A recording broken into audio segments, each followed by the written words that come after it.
Foom. I think Foom wins. Perhaps. And here we go. We are getting underway. In addition to the 4 that we are streaming, there are actually a total of 19 entrants in this race. There are a couple of previous winners of this stage, and there are a couple of people here, like I said, looking to better their previous score. I'm keeping my eye on Split Punched. He's one of those ones who's still not yet notched a win despite doing his very best. Well, in the White Magic Shop, we have Fade and Life 2, and all the runners are snapping that up, and they have a ton of gold. 457 is a lot to start out with. That's going to be fortunate in a 4-mage run, as that's where a lot of the money ends up going in a lot of these seeds. Speaking of money, the prices are randomized from, let me pull up my notes here. They are 25 to 400%, so some things can be cheap and some things can be really expensive. Fizzlebeef buying iron hammers when he has Fade. Bah.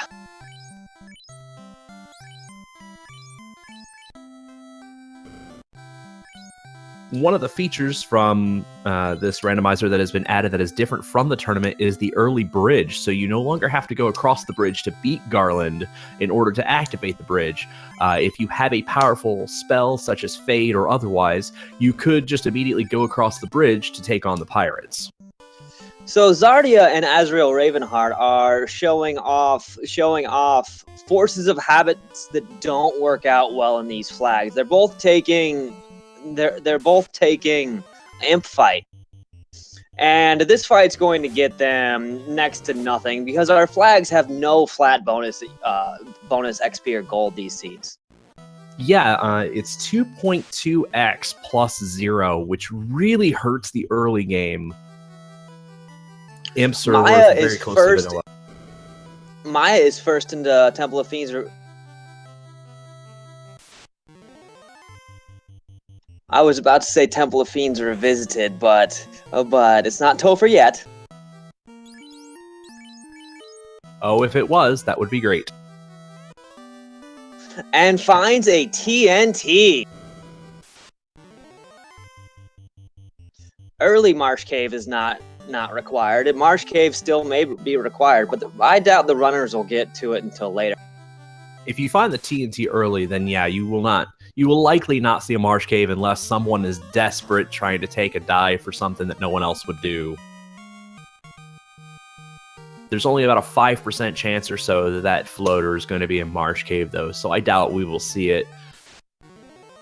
Let's take our first look at Garland here. And our last.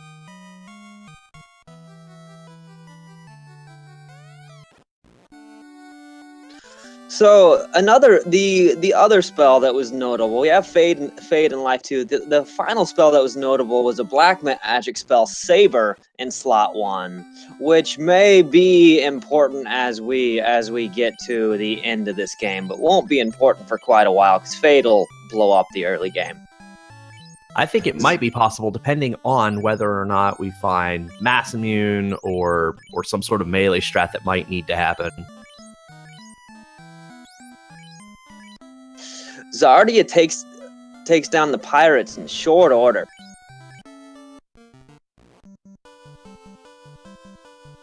Yeah, looking at the racers off stream, a lot of people decided to go Temple of Fiends. It's not a bad call. If you beat Garland, you get level 2, gives you the ability to cast some level 2 spells. I really like going to Temple of Fiends before Provoca.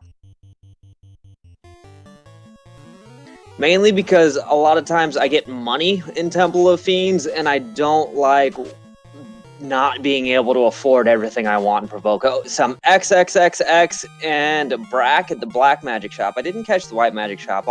We'll see it. We'll see it here in a bit. Quad X is a fairly nice spell. It allows you to check it will kill just about anything if it has less than 300 hit points. Katana and what looks like an opal armor in Matoya's Cave. That opal armor might sell for money to buy more spells.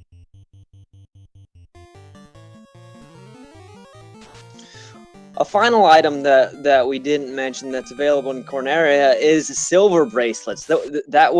Those silver bracelets will stabilize your mages rather quickly through this early game. They are rather expensive at 4,000 though.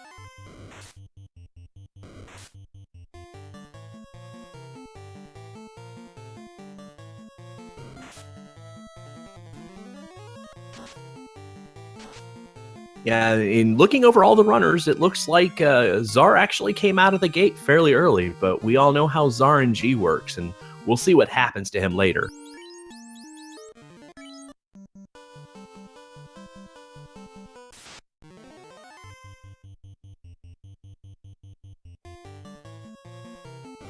As we see Zar making his way over to Matoya's cave, we'll see he'll find some of the same items. Fizzlebeef already has a dead Black Mage. I wonder if he leaves that Black Mage Dan for a while. Of all things, it's surprising to say that the Black Mage is the weakest character at this point. Grey Wolves have Trance. Zardi is getting stunned by it. Oh, Grey Wolves also have Blaze. Just to make a note, a couple of other runners are. Artia, who is also looking for his first win, is just cleared the pirates.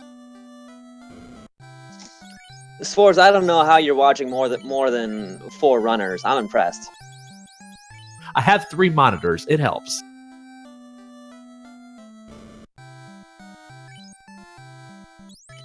Wall, Harm 2, and Heal 3 are also all available at the level 2 White Magic shop. I think it might very well be possible that we just dirt nap the Black Mage this game. You can always undirt nap a character later, especially with Life 2. You can just leave him dead, buy spells for him as you need, but bring him back to life later when he'll go up to level 6 or 10 in a couple of fights.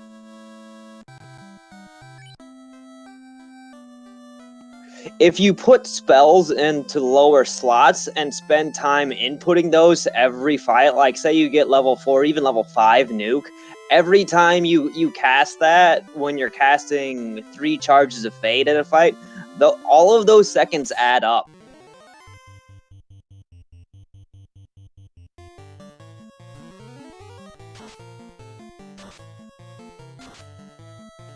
Maya's taking quick fading these pirates.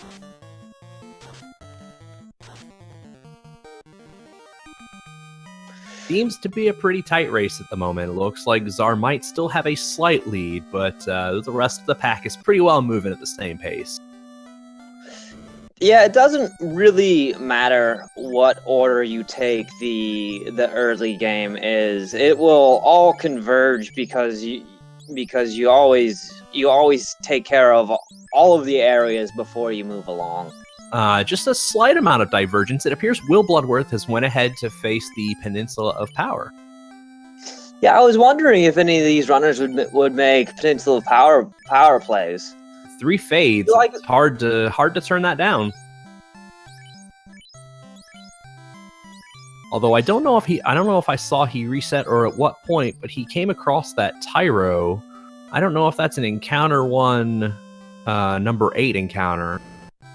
No, the imp fight isn't a group 7. But I haven't been paying that close attention. I'm wondering how many of these runners are going to go to Peninsula of Power. With level 1 Fade, maybe it's not necessary. Files has just arrived at the Peninsula of Power as well. And as we're seeing Zar picking up his TNT out of Temple of Fiends, now he should go bonk Garland on the head. Or blast his face off, or however it works. Maya's fading some Sahag.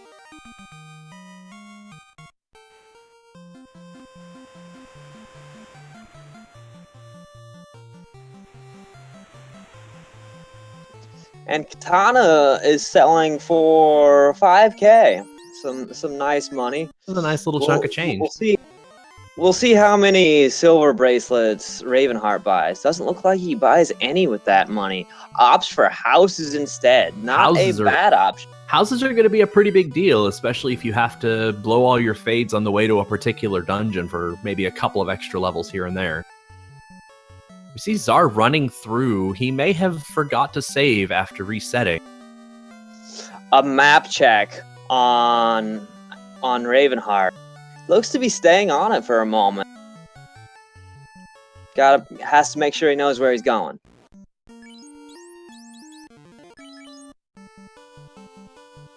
It appears Will Bloodworth is now walking away from Peninsula Power. Not sure if he got the levels he wanted or just needed a stop at the inn. Did you see if he took a Zombo fight? I did not, unfortunately. There are 18 racers going on.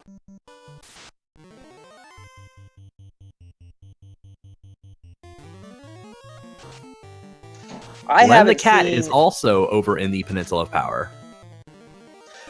I really like Peninsula of Power on this flag set because it gives you money. I think that the early TNT sort of tables the Peninsula of Power play a little bit for me because I would want to go to Crescent Lake and check the Peds. If that didn't work out, then maybe Peninsula of Power, you could just sail up from there. Well, there's something that you want in Corneria before you leave the Inner Sea. The silver bracelets are 4,000. You can take 3 or 4 Zombo fights and at least get one. You want one for your red mage because he stands in front, and that'll make dungeons easier. Just having your frontliner have some absorb. A silver bracelet and a buckler will help out a lot. So we got Maya in Melman with a level 5 and Viz 2.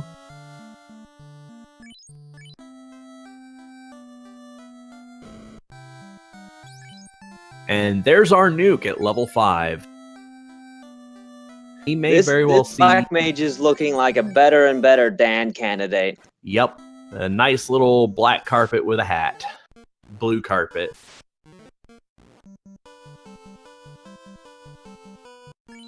Is Maya making the Earth Cave play? I think he is. Did we not see... I don't think we saw Exit or Warp, so this is an interesting play.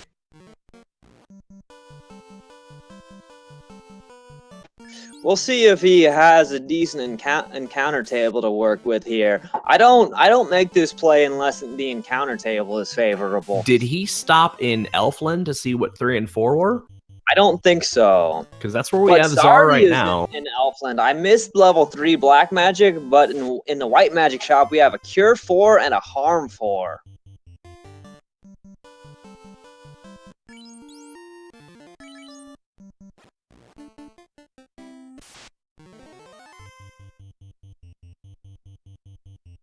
So we're going to find out momentarily where this Divergent Earth Cave play is going. He seems to be powerful enough. He might grab a couple of levels out of this. Temper is level 4.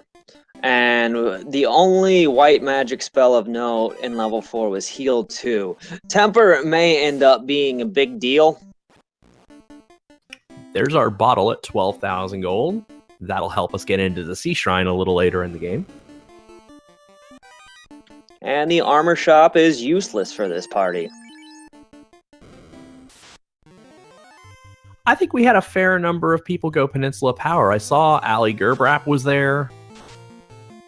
Len seems to be done over there. Files seems to be on his way back.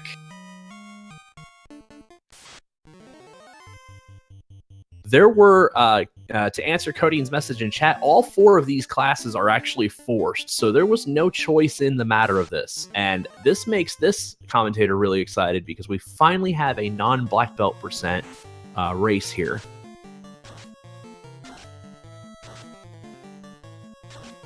Just to recap what the Stage 1 flags are at this point. We have, our prices are 25% to 400%. Our enemy stats are 45% to 220%, so we won't necessarily have max evade fiends at the end, but there still could be a struggle there. Experience and goal boost is 2.2x plus 0, which makes like the early game really, really difficult, and certainly is going to make grind choices a very interesting thing. Whether we even see some grinds or not in this is actually going to factor in on the 2.2x plus 0 bonuses. Maya finds an ice sword and a stack of cash in Earth 1.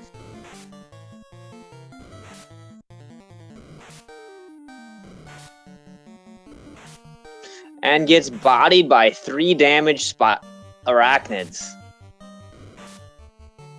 With stun touch, cannot walk it out. Looks like he's going down. I think he's just going to give up on what was down there and move on. Or at least in that hallway. No, he's walking back for it.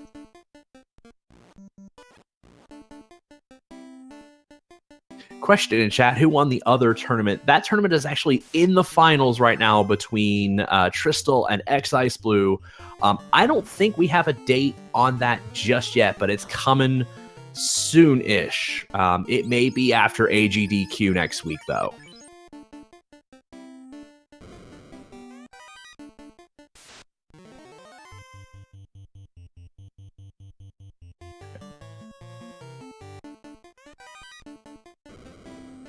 Just to tackle some off-stream notable runners, Will Bloodworth has finally gotten his TNT out of Temple of Fiends.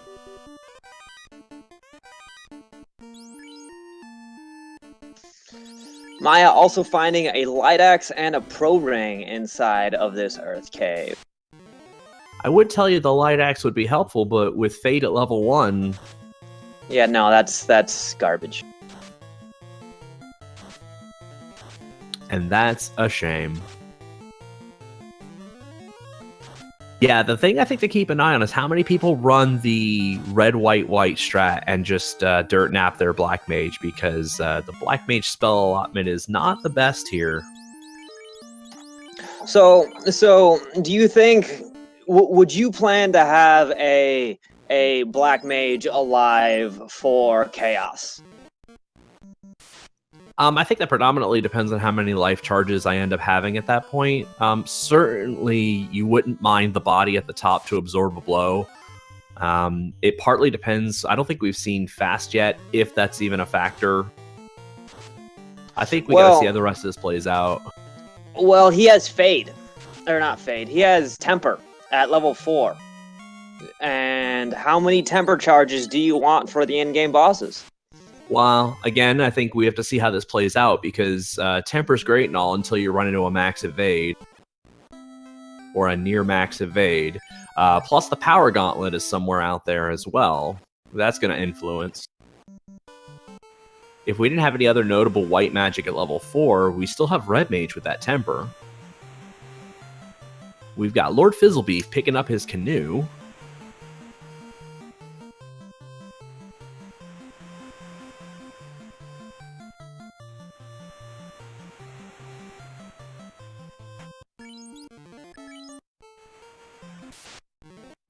And Zara is making his way over to Crescent Lake. Maya is now checking the level 3 and 4 spells. Fizzlebeef with the little Crescent Lake grind here. So is Zara.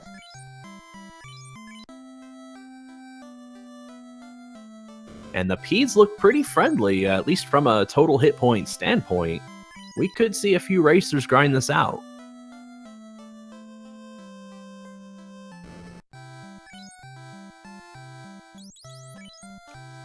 Crescent Lake will be the source of our next sets of Divergence, where we have pretty much have the option to go to Volcano, Ice Cave, or Ordeals.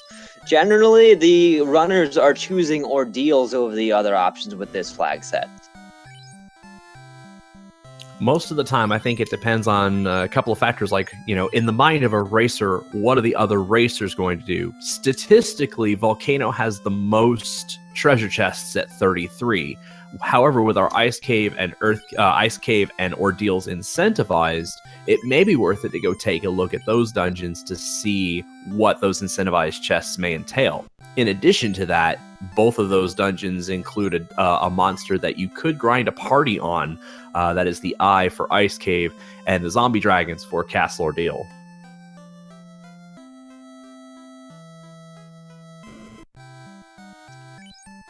Nothing good at the armor shop in Crescent Lake, but Czar is buying a bunch of caps, and he does pick up a silver armor. I guess it's every little bit helps. So I think this places the gold bracelet and the pro ring inside of Gaia.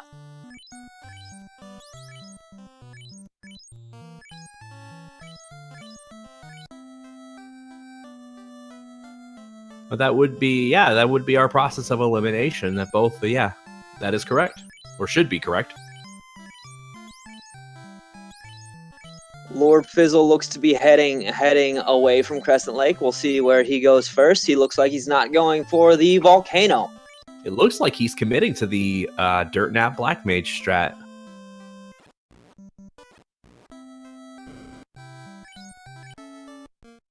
What level do you think this party should be come Temple of Fiends? I'd go in at... I'd be comfortable going in at 20, 22 with a white mage that's a little bit higher if I had the mass immune. And I'd be thinking if I find the mass immune, I'm running a white mage main, but if I don't and I find the sun sword, I may end up running a red mage main. I want to point out that I didn't want to leave any of our featured streamers out, as Ravenheart is committing to the Pete grind in front of Crescent Lake at the moment.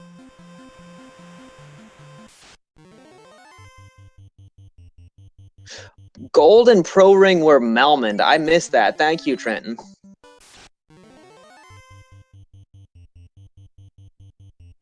Oh, and we have a little bit of a route divergence. Will Bloodworth has decided to go to the Marsh Cave. This will be very interesting to see how this plays out. There are 10 chests for him in there at the moment, and with the initial maximum number of chests before you can find the floater at 118, that leaves a less than 10% chance he will find the floater.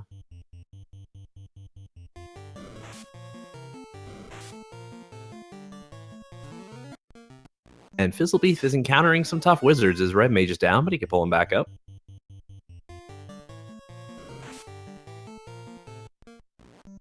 Trolls hit very hard. 5 hits for 170 on the red mage taken. Maya's down. I never like to see a troll with 5 hits.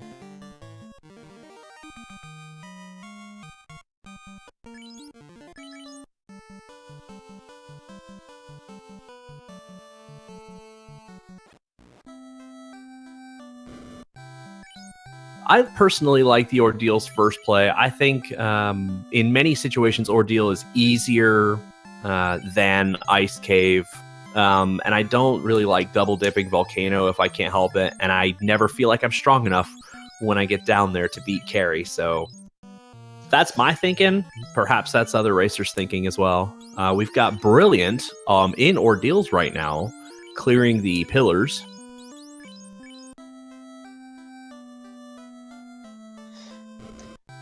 Yeah, I like to go into Ordeals at level 10 and come out at level 14 and set myself up to take on the Ice Cave a little bit of a higher level. Ordeals is usually a source of experience, usually, especially with these four forced party members, you have some kind of a tool to deal with zombie dragons, and just getting those few extra levels helps out a lot.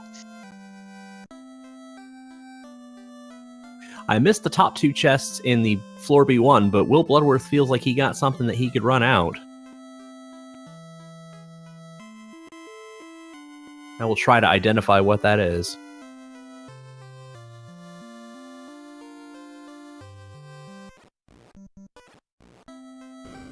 Azrael Ravenheart teases us, pointing over towards the Ice Cave and then doubling back over towards Ordeals.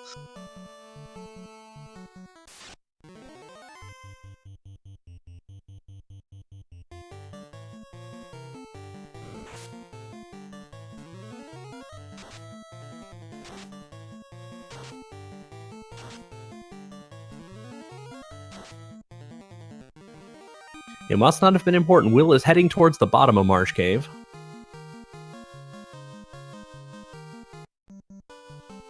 And we are just moments away from knowing what the incentivized ordeal chest is. Soon as Brilliant takes this fight.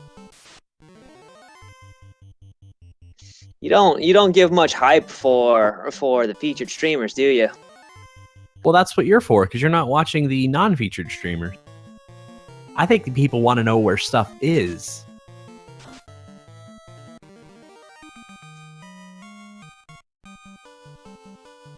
Without warp, we see Lord Fizzlebeef is running around to collect those chests. The Ordeals chest is the tail, so we will see how that factors into the decision-making going forward.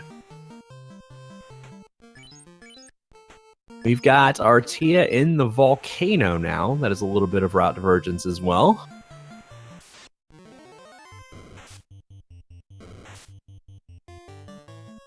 As Ravenheart has gone back to Peninsula of Power, he must not have felt the Pede's grind was worthwhile.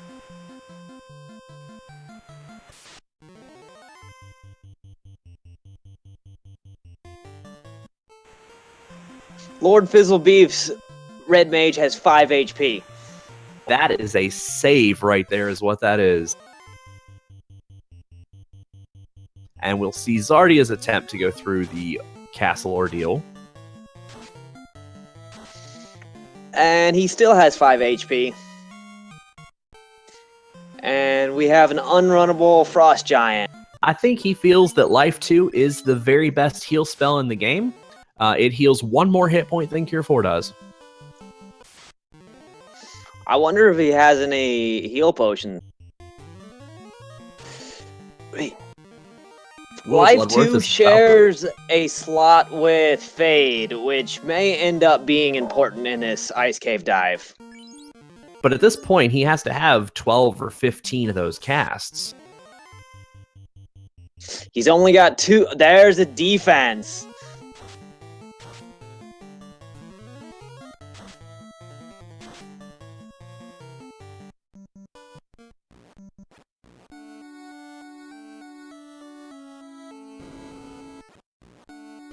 Uh-oh, he gets stunned. Can he get away from these frost dragons?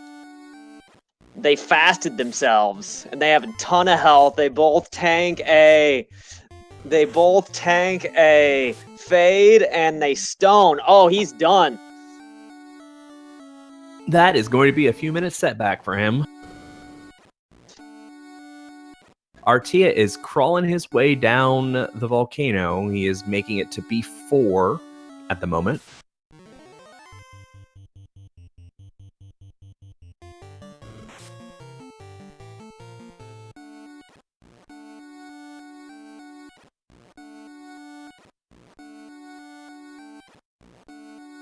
And Maya has made it through the pillars.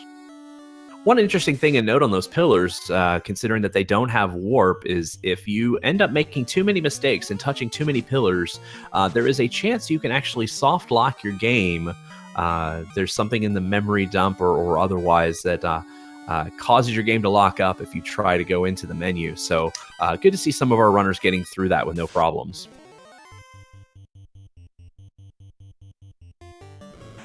Both Zardi and Maya encountering some mummy whiz mummy fights. Zardi electing to fade them all down. Question in chat: who is my favorite Disney princess? I'm really not sure how this meme started, but I will answer that question. Ariel.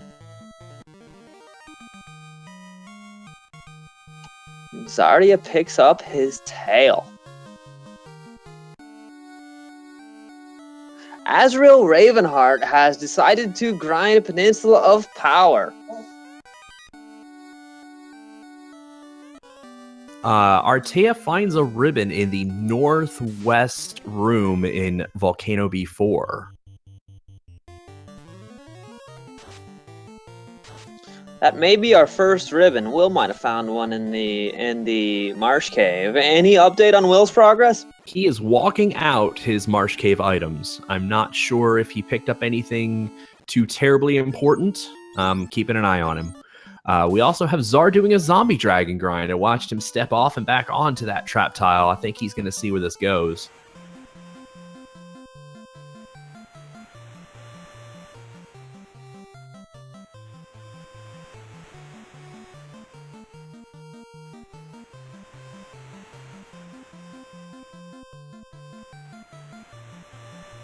Trying to brack zombie dragons will prove to not be very effective.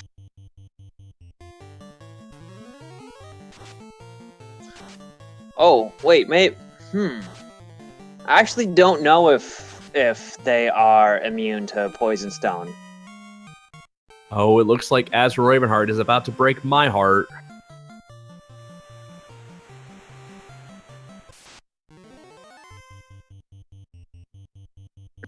Lord Fizzleby finding another ribbon inside of the ice cave. And as Ravenheart just perpetuated the senseless killing of Tyros.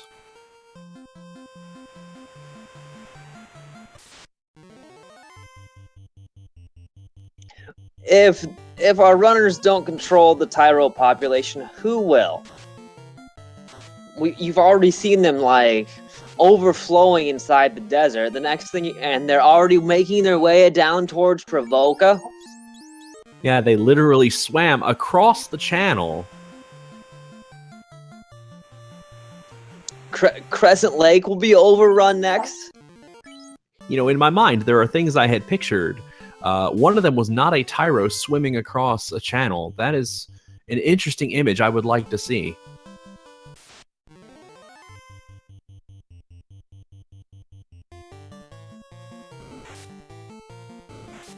And Lord Fizzlebeef having a 56 HP white mage living through this fight. This ice cave has been perilous.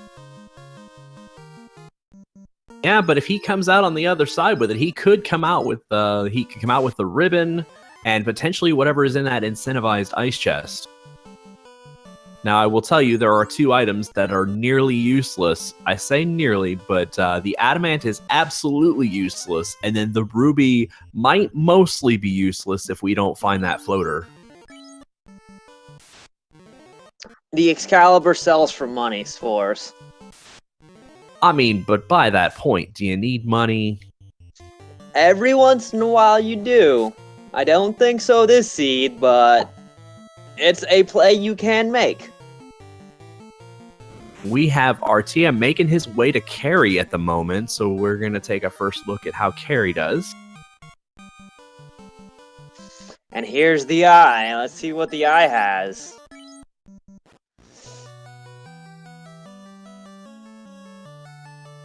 Fizzle is low on... One fade takes the eye down. Fizzle is low on some fade charges, and Fizzle finds the crown. That could open some doors. That opens a potential of 27 more chests that the floater could be in. Do you commit to the bait? I would. I definitely would. I think it's easier to just go and grab the crown chests, especially with high powers of fade. Astos will be a wimp, a pushover. I would commit to that. It's a little bit of a setback doing them all by ship instead of by airship, but in terms of encounters, it's quite a bit easier for me.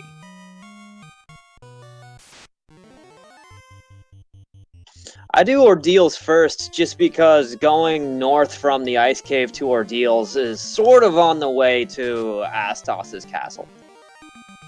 I suppose that's not really true at all. I still go to Ordeals first.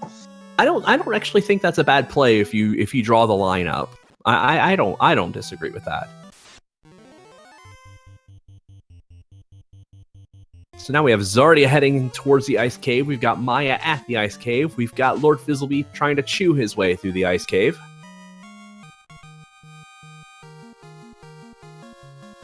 And Carrie is down over in Artia's window. Fizzle has 3 charges of fade for this run out.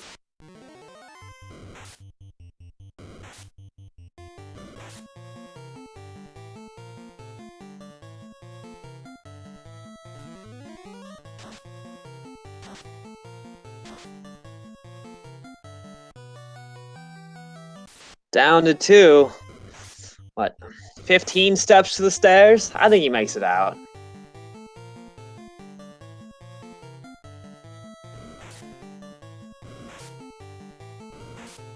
Azrael Ravenheart is still grinding Peninsula of Power.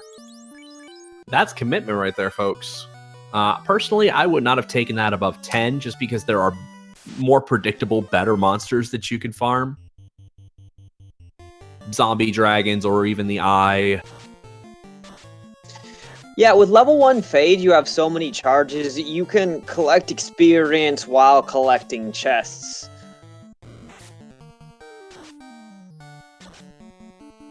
Oh, and the images have taken down Maya. Lord Fizzle is out of the ice cave. Looks like Maya's thinking about leaving. Nope. Dives back in.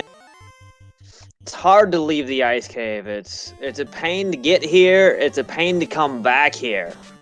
Well, yeah, and that's unfortunately, once you're there, you're kind of committed, had to take the canoe all the way across. So we know the crown is in there, so we know every runner is going to have to go through the ice cave at some point.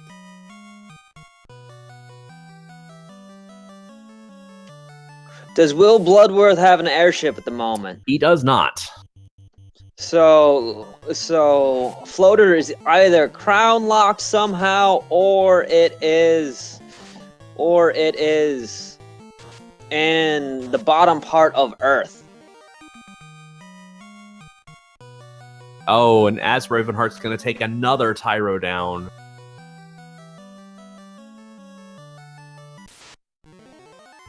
It's this senseless killing of Tyros that might cost him the game.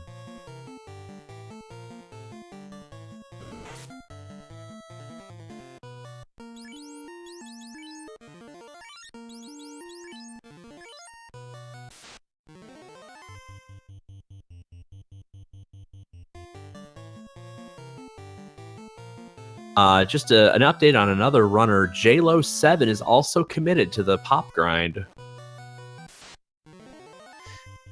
We've got Files and Papa Foys and Brilliant in the Volcano, SBQ92 in Ordeal. And Will Bloodworth finally crossed the channel into Melmond.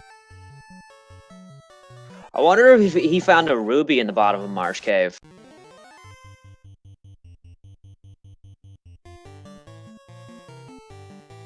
That would be some bait.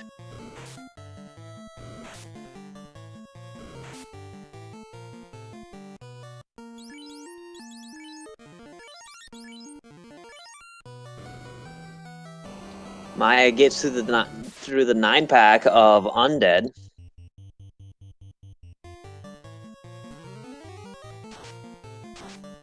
In watching Will Bloodworth stream, I can tell you the slab was not down there, but it looks like he is heading for Earth.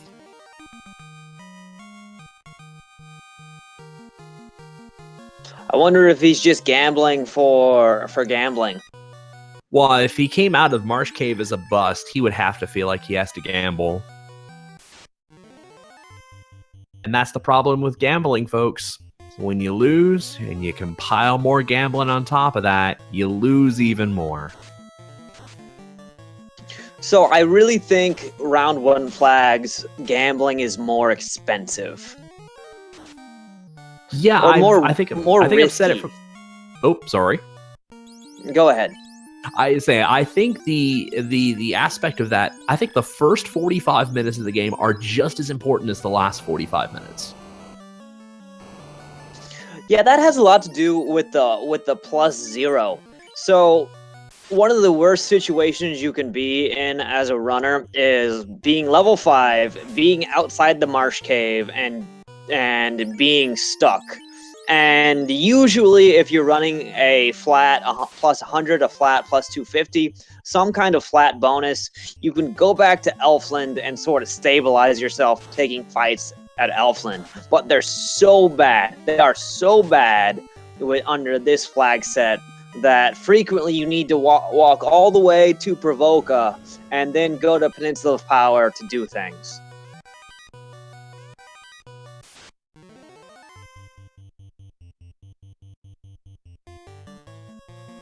So as we're seeing Lord Fizzlebeef come through and get sort of beat up by the Medusas here, he is now making his way. We know he will encounter the tail at the very end of this.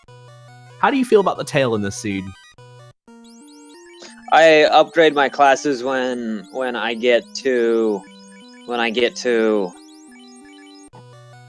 airship, but it's not very important. It'll give me a white shirt and a black shirt, and on one of my white mages, it may give me some level 7 or 8 charges, but I don't care. I already have Fade Life 2, Heal 3. I've seen Invis 2, I think. It's accessible. One thing to point out, we see Lord Fizzlebeef go up into that room and take the Mudgull trap tile. There are linked chests in this game where you actually don't need to check that one. The set of 4 in the bottom right corner of the room he's in now is linked to that trap tile chest. So it does take a little extra time to go and manually check that one, as opposed to going into the line and checking the 4.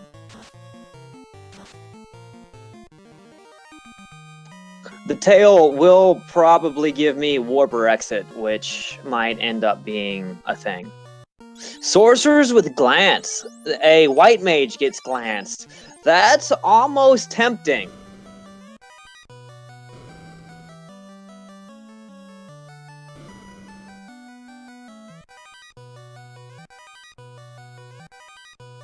And now we're going to have Maya picking up the crown here shortly.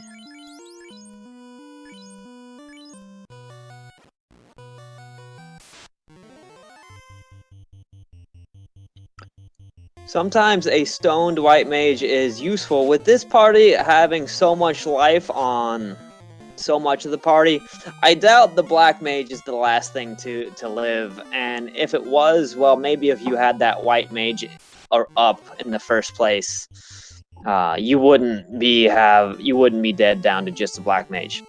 Well, Fizzlebeef took your advice. He went ordeal before starting to turn in the crown chest. So let's see what he does after this.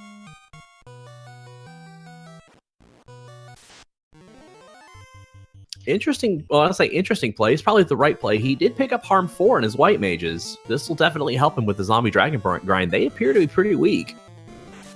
But they have glance as well. You can see his white mage is stoned here. He is not taking any more risks. He is taking his tail and going home. We got files on carry at the moment. Carrie hit the black mage for 415.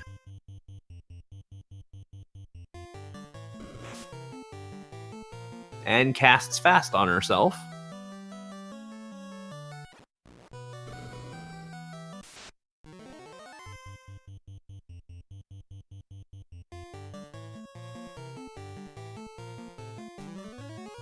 Looks like Ravenheart's heading over to the Earth Cave at the moment.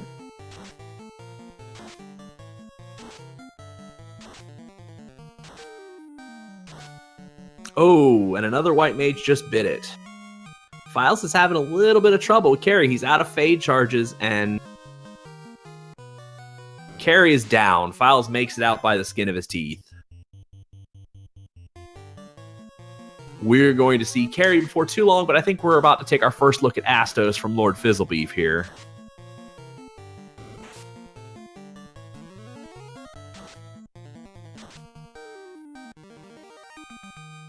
I don't know about you, chat, but I feel like if we find the ruby in the crown locked areas, that might be fantastic.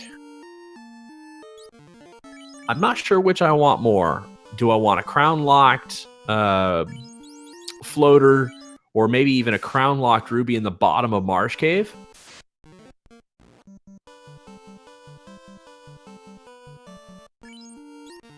I hope Azrael Ravenheart goes into Earth Cave. It's terrible play, but might pay off here. Floor 3 is probably a bad play. I make the floor 2 Earth check quite often, but not if I don't have a source of Exeter Warp. Yeah, the Earth Cave, the top 3 floors of the Earth Cave have 16 chests. But floor 3 is so spread out that you're right, it just does not make all of those chests worth checking. especially if you are at least at the level of the Earth Cave monsters. That also makes it a difficult run through. Well, Ravenheart is quite beefy after grinding a pop for quite a while.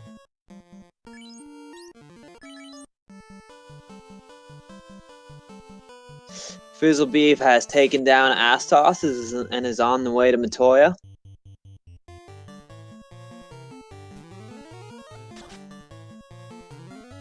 Not that I want to give him the jinx or anything like that, but I think it's going to be tough to see who's really in the lead at the moment. But Fizzlebeef may be there depending on what the crown chests have. It's looking more and more likely that the floater is crown locked. We've gone through the entirety of the volcano. I know we have not seen that with any of our featured streamers, but on our offline streamers, they've pretty much covered the gamut on volcano, and it is not there.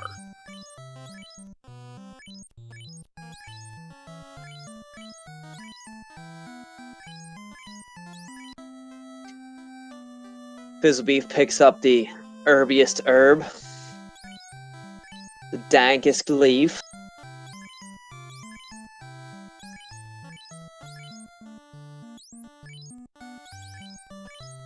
Thanks, Purity. I may have missed it. Apparently, the slab is down in Volcano.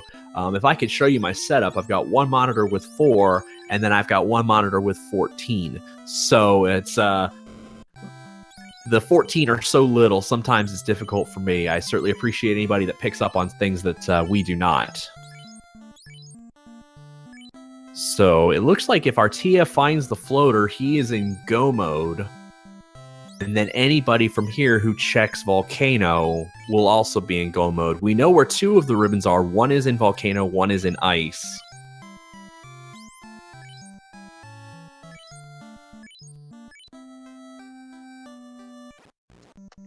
Ravenheart's back at Elfland doing some shopping, picking up a whole bunch of spells that he couldn't buy on the first run through.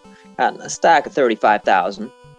Maya's not going to take the crown bait. He is heading for Volcano. Or maybe he's taking the... Nope, he is definitely heading for Volcano.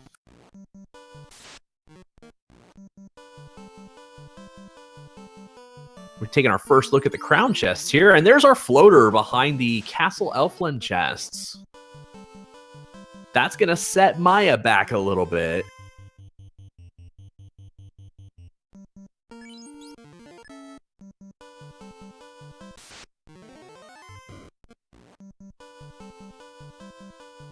Which way do you go to get the airship from Elfland? That's a tough debate. I actually think you should take the canoe route all the way across. It's the only direct route. You don't have to sail around anything. But I actually don't know that route. I've never taken it before, but I know there is one. It's a straight shot. Straight shot. This isn't bad. I think it's 30 seconds either way. Hey, it looks like he's heading down the Earth Cave route.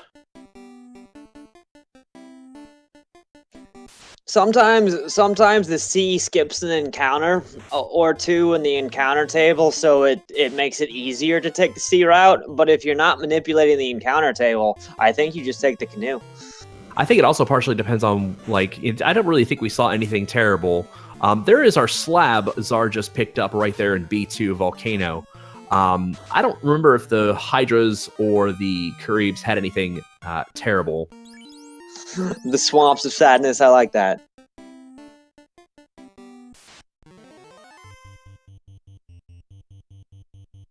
The Scotster 18, can I tell you a funny joke? That depends on what you find funny. Do you like puns?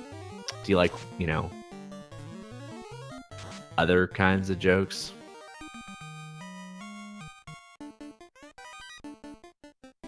Those are going to have to wait for the Agama grind, though. Oh, no, there is no Agama grind. There's no Fizzle finds a ribbon in Astos' castle. Is that all 3 ribbons? Have we that would be all 3 ribbons. That is correct. So we're pretty well. As soon as Fizzlebeef hits that volcano, we got to be in go mode. 3 3 ribbons. Really, I mean, Invis 2 at 5 is a little rough. You may want to find the white shirt. We're gonna take a look at the dwarf chests here. So Fizzle has the option, now that he has the floater, he has the option to go clear out Sea Shrine instead of Volcano looking for that slab. And we know that that will not pay off in terms of go mode items. It might provide other items, maybe a Mass Mutant, but it will not provide the entrance to Mirage.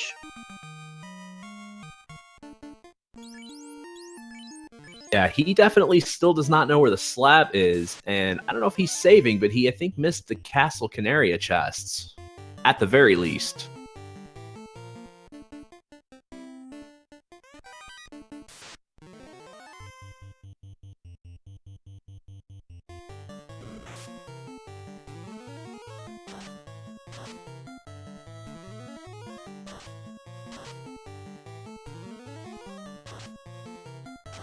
Defense was in a Frost Dragon chest inside of the Ice Cave.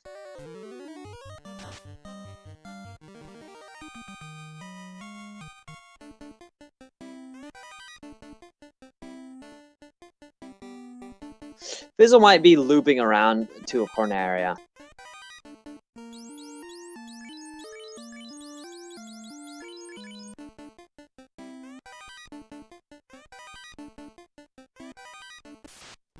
Looks like Fizzle is also picking up some gold bracelets and some pro rings while he's in Melmond. Not a bad play. Those are the best items they can wear. The silver armor might be the best for Red Mage, but gold bracelets are way better than silver armor.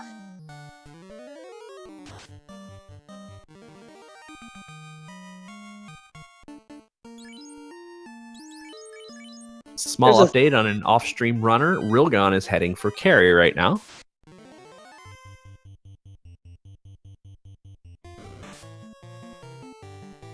And as we know, Will Bloodworth still does not have the floater. He is actually peed grinding at the moment.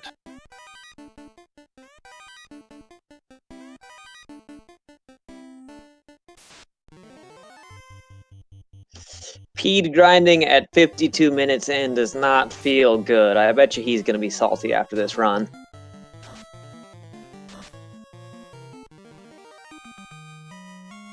Yeah, but it seems like Will Bloodworth is always in a whimsical state of salt. It's very enjoyable for short periods of time. And this is a good time to mention, you can always toss these runners a follow. They'd very much appreciate it. And if you follow their streams, it can be entertaining and an educational experience. But that it won't be as useful to follow streams during this league race as runners typically don't watch or follow chat or use mics during league races. Yeah, and likewise, if you enjoy what you're seeing and you want to get in on this action, feel free to join our Discord server. We have a lot of helpful and friendly players to help new players out. Feel free to come join us, come have a chat with us, come learn, and perhaps by the end of spring, we'll get another league or a tournament or a something going that you can be a part of. Zardia picks up an opal bracelet inside the volcano, which is a notable item. Yeah, that's going to definitely keep one of his white mages alive just a little longer. I heard reports that carry is hits like a train, so that might keep you alive for just one extra hit. It looks like Rilgon wiped to carry. He is on his way back down there.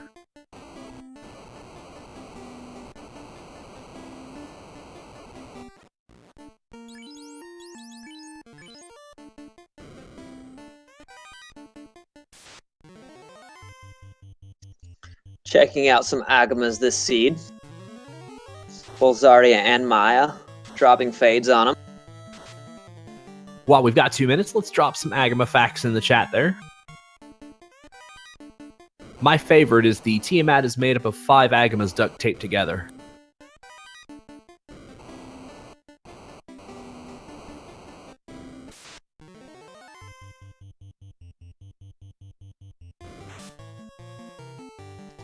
Fizzle finds the Vorpal at the... Fizzle finds the Vorpal in Zardia free chests. And another Pro Cape. That Pro Cape is going to be helpful too. We see Zardia making his way down. We see Ikben Maya finds the ribbon that is in Volcano.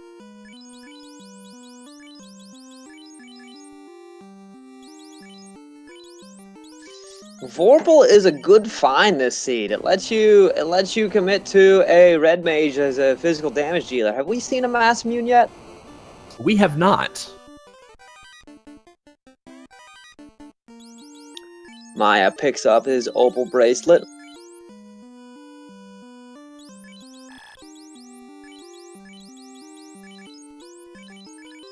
And Fizzle finds some manticores in Zardia. This is a good fight to scout because it lets you know how much experience or how much health they have up in Sky. And this can be a decent experience fight when you're running Sky Castle.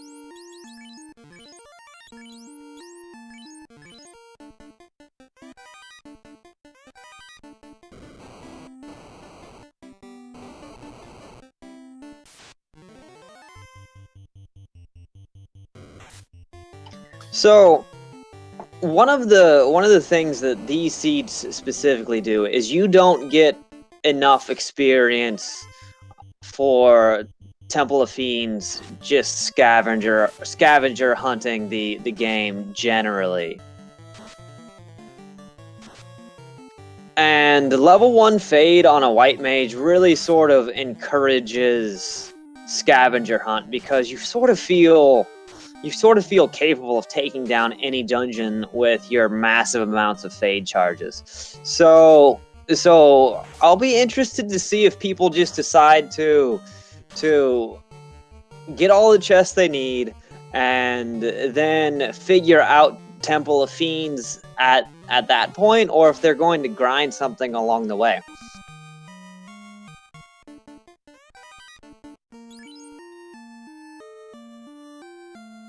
It looks like Zar's committed to the melee red mage, but left his melee red mage in position 1.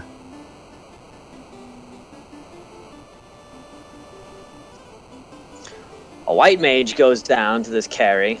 It looks like Maya is committing to an Agama grind. So, ladies and gentlemen, go ahead and spam those Agama facts. We're gonna be here for a while.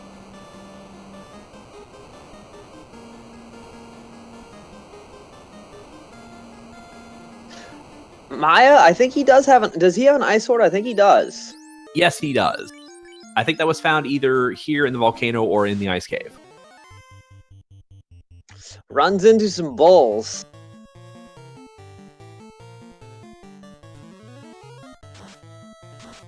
We've got our first look at the new classes. Fizzlebeef has used his tail.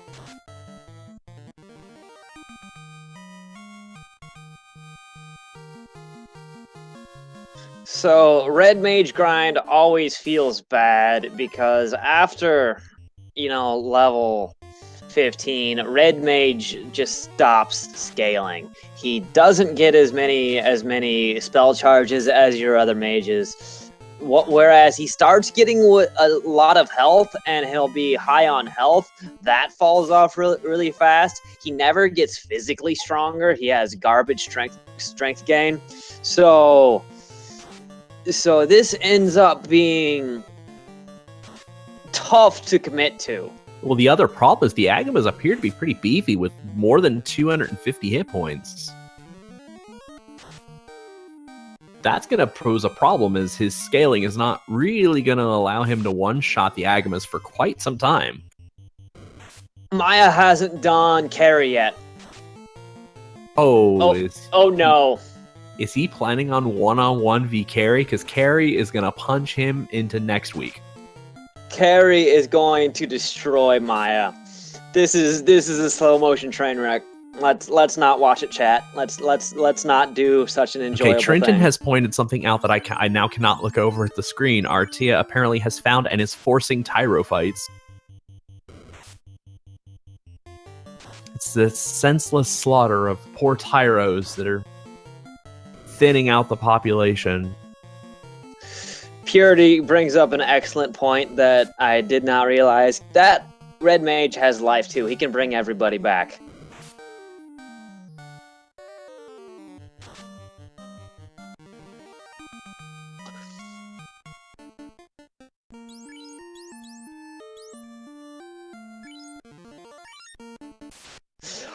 I don't think he gets super far on this Agama grind. I can't see him getting past 17. He's taking, what, 100 damage per fight? I mean, at a Crit, minimum, right now he's dead. Yeah, I mean, at a minimum, he is at least taking 1 health potion per hit.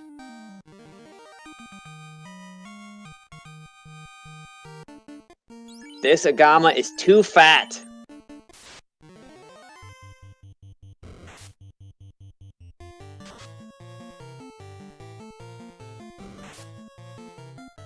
It looks like Split Punched and Files are both working an eye grind at the moment. Files is 2-manning, where Split Punched is actually using all 4 of his characters.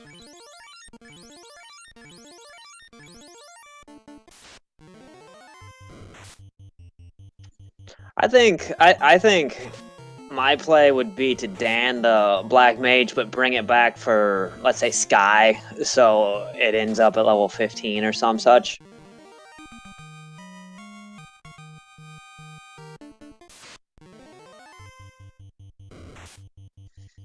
All I want is temper charges and a spare nuke or two, but it's really not. The nuke's not that important.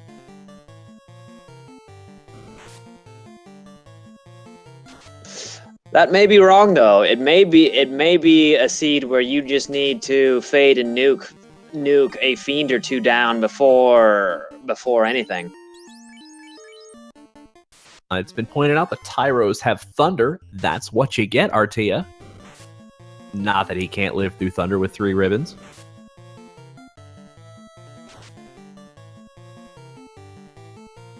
Lord Fizzle does not get baited into the Sea Shrine, heads into Volcano. He will find his slab, or has found his slab. And that puts him in go mode.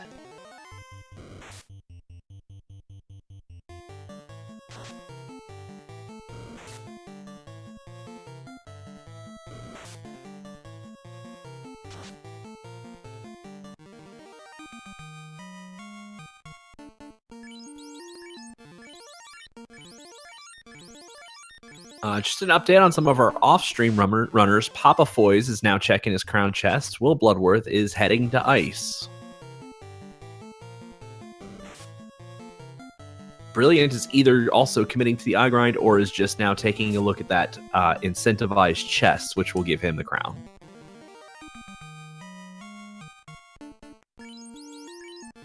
I like to think this 4-mage seed has played out pretty well so far. We haven't really seen anything crazy or totally detrimental or unplayable. We've seen a crown locked floater and a carry that has wiped people. So it hasn't been entirely free, but level 1 fade available on 3 characters really makes the early game pretty playable. There's nothing that you can't overpower just by going first. I mean, I imagine if Fade were 7 or 8, and we'd be looking at our best spell being Lit 2 right now.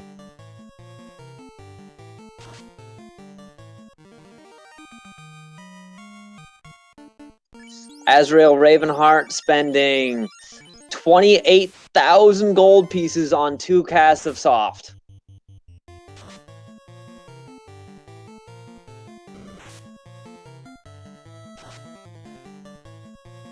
Perhaps he really does not want to go back and find where the soft potions were.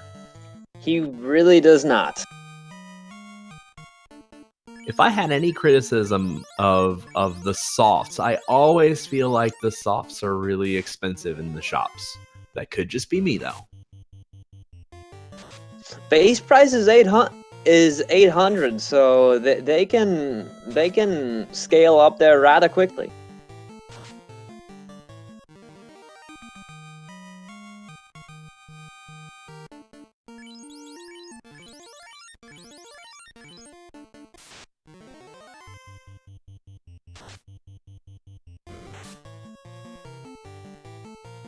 There's Czar with his floater. We are at the 1 hour, 4 minute mark, and we still have all 18 of our entrants. No one has forfeited out. No one has quit. Everyone is still grinding up to this point.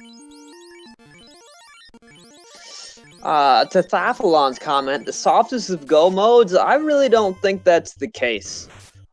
We've seen a Vorpal and a free chest. We have the tail available. Saber is level 1, which makes things awkward. We have 3 ribbons. We are missing the white shirt, but we have what is assuredly plenty of charges of Invis too.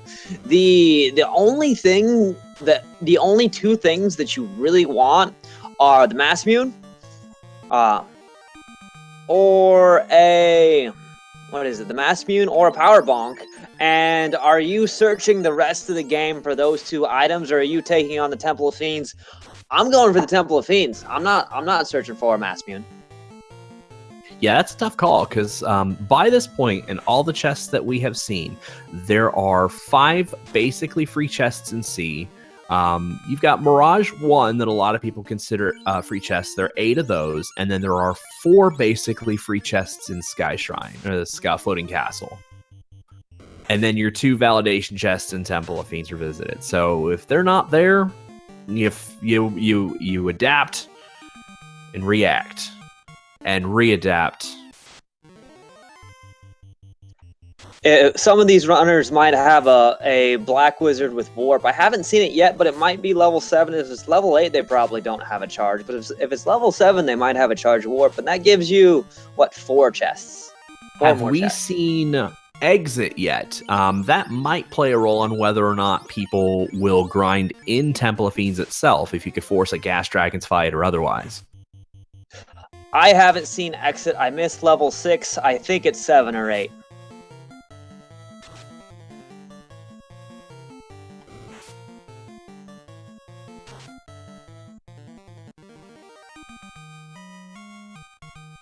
Fizzlebeef still checking the chests. Maybe he feels like the white shirt and or Mass Mune is important to find.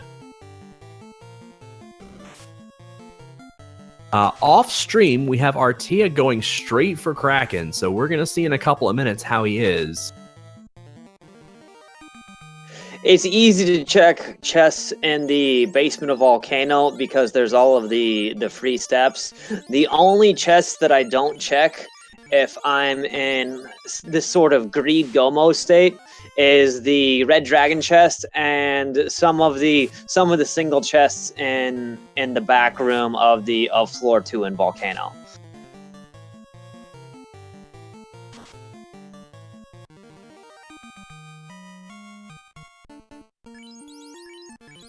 Gonna look at Kraken. It looks like Artia is employing the straight nuke fade strat without melee.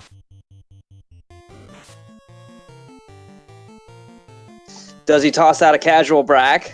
Does he have a Black Mage? Artia probably danned his Black Mage. Actually, he died in this fight, and actually his first White Mage is down as well. A timely Quad X takes out Kraken for Artia, though, so he had probably less than 900 hit points. I'd say probably even less than 700.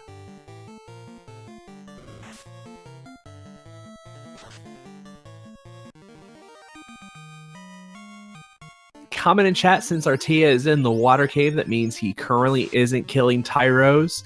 Perhaps he has had a change of heart. He has repented of his sins.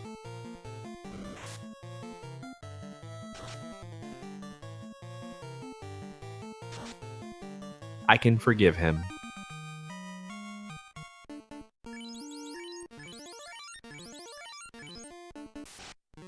So we see Czar's making his way down to get his airship.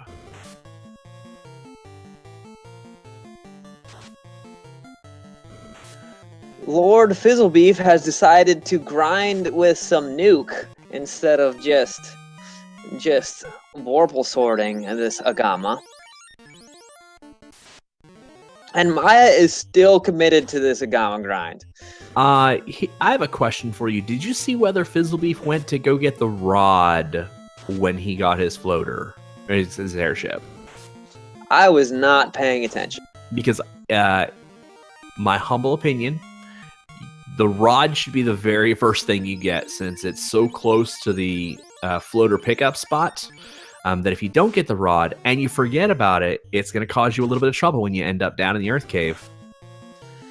I mean, it's a good habit to be in. Occasionally, you find seeds where the routing pushes you somewhere else. It's usually about shops. Usually, you need to buy things in a certain spot, or maybe you need to go turn into tail before you go to Melmond, which is down by the rod. But usually, going rod first prevents you from running back to the square stone slab block that blocks Lich. Maya has finished his Agama grind.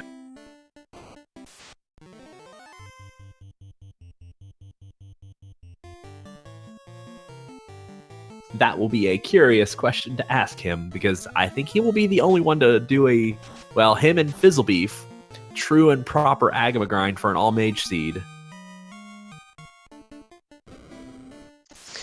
It's really constructive. I'd be tempted with this much fade. I'd be tempted to just say Topher is my grind. I'm going to go to Gas Dragons. I'm going to fade them 4 times and nuke them once every round, and Gas Dragons will die, and I'll get 4,000 experience across my party.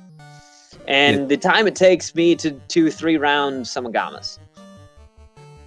Yeah, one of the major changes from the tournament to here, because the tournament is still running 1.4.4, which the experience is calculated differently now, where you don't have that experience overflow that you feel you lose the experience on the Gas Dragons. You get them all in the updated version, so Gas Dragons are a viable grind.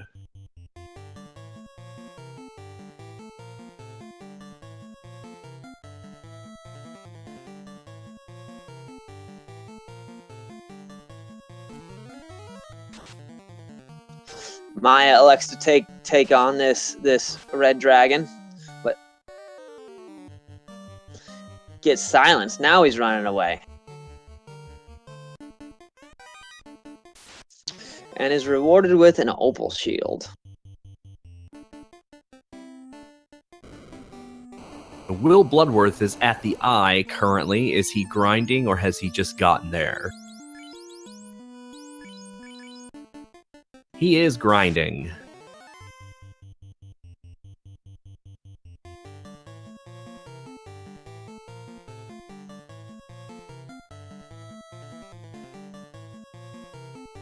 If you want to set up a level 8 grind with warp or exit, you use Sky Castle. You Dan 2 party members, and you use Sky Castle to get a white mage to level 23 or 24.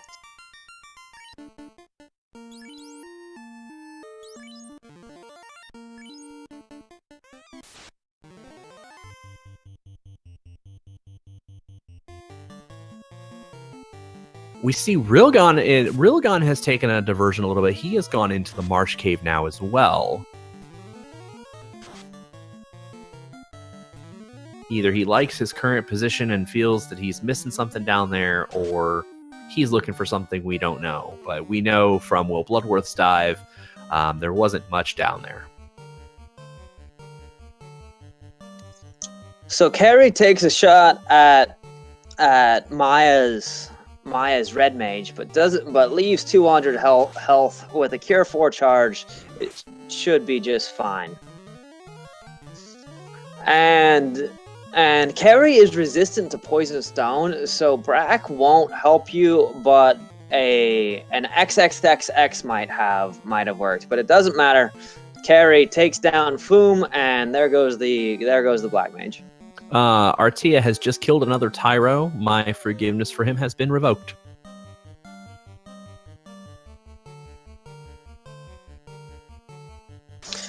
I'm pretty sure Artia has a Tyro hunting license. I think it's legit when he kills Tyros. He's doing the Final Fantasy randomizer community a civil service by controlling their population. I mean, I suppose the last thing I'd want to do is hit a Tyro with my car. So I mean, you know. Zardia does not check the magic. Do we know where Warp and Exit are yet? I hear it's level 8, but I haven't seen it yet.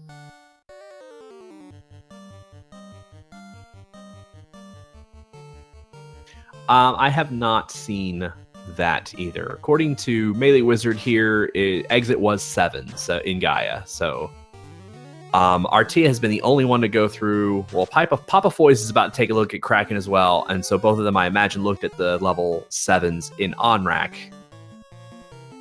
None of our... Maya with the frustration. Is he out of fades? You've got that Vorpal leveled red mage.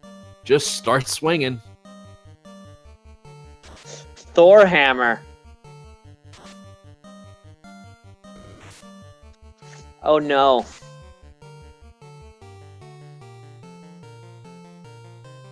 I did predict a Maya versus carry. A defense. Defense is a good choice. And there goes a white mage.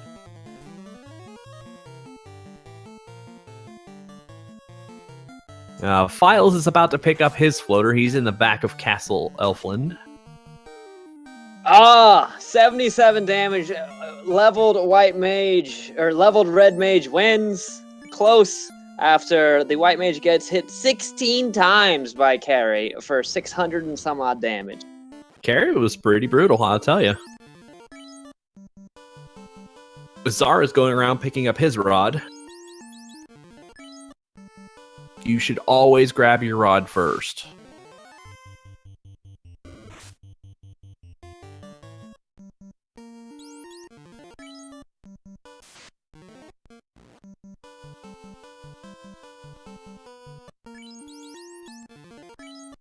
Azrael Ravenheart is entering the ice cave, so he'll find the crown and be back on the path of this seed. There's our white shirt. Our white shirt is in Titan's Cave.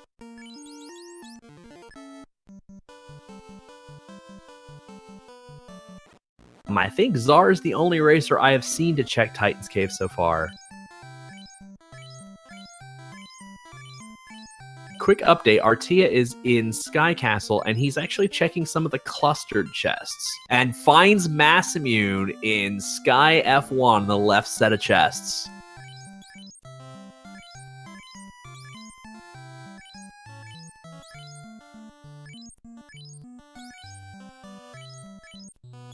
That's a great find.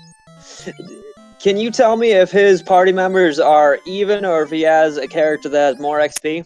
I believe he has a Dan Black Mage at the moment, so I'm imagining it's a 3 even characters situation. But I think his Black Mage is leveled a little more than an early death. But this is Artia, so you know it's his MO to dirt nap something.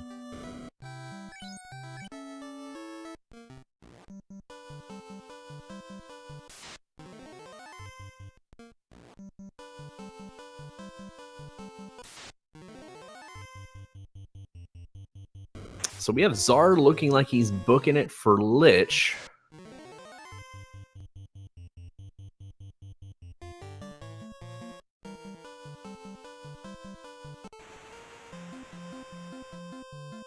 This has definitely been much more fun and interesting than just regular old Black Belt Agama grinds.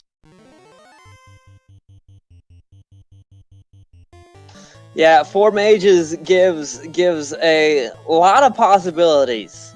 The 4 mages with level 1 fade means you can go anywhere. And these runners have. We've seen all sorts of different plays all over the place. We're going to find out soon enough whether or not dirt napping the Black Mage was a good idea.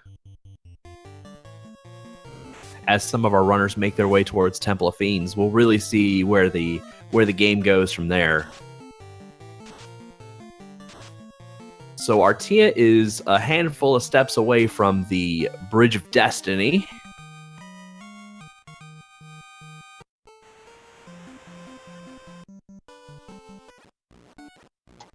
I'm going to take just a moment. I'll be right back. Well, while he's taking this break, I want to take the time to let you all know. If you like the action that you see, certainly feel free to give Speed Gaming a follow.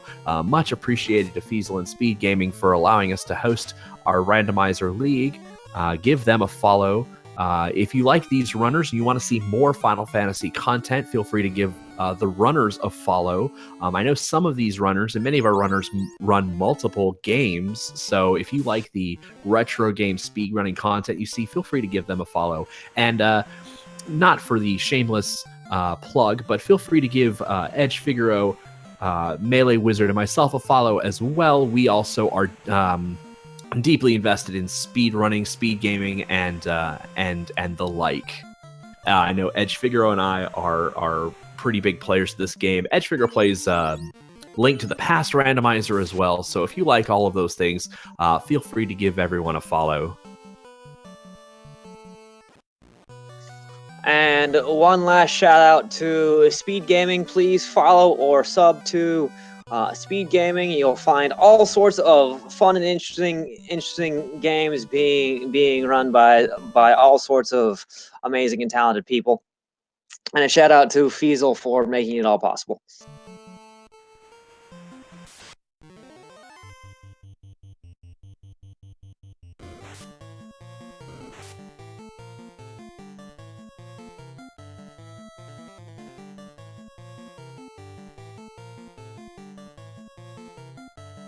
So we have Artia on Tiamat.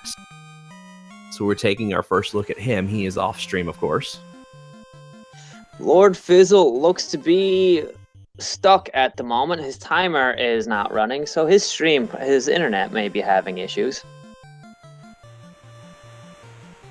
We'll see if he comes back here in just a moment. It looked like he dropped out and came back into IRC as well, so he should be coming back any moment.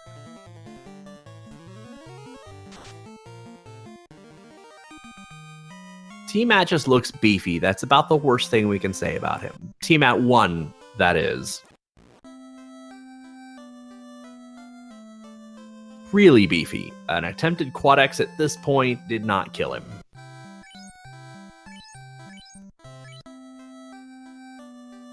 So we have Czar finishing up on Carry. Or on Lich, I'm sorry.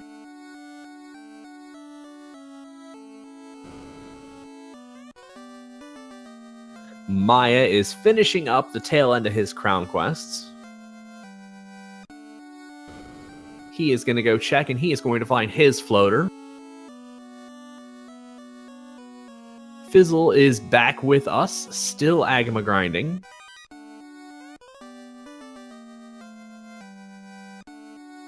And Azrael Ravenheart finds his crown. I is one of the most lucrative fights you can take in this flag set. Lots of experience. Artia is still on Tiamat, still attempted another quad X, still has not killed him.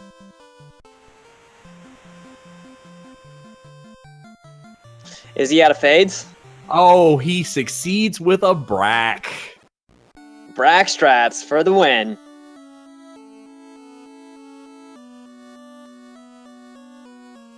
So we are in short order for Artia making his way to Temple of Fiends. He is off stream, though by appearances he is in the lead. We are going to closely monitor this going forward.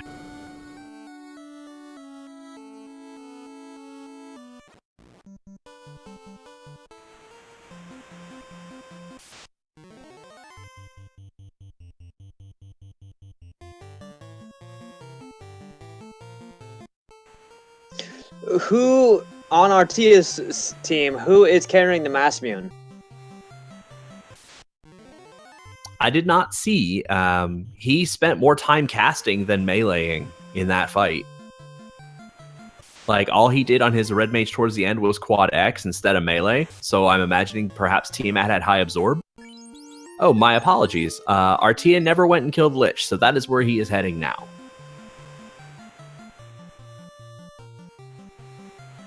Fizzlebeef taking on this carry. Seems like he made it through no problem. There's his fire orb.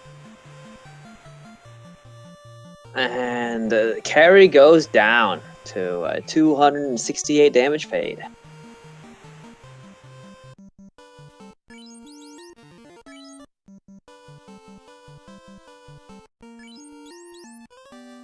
Warp is also level 7. Is already finding it at Gaia. His Black Wizard doesn't quite have a charge yet, but he should get one soon.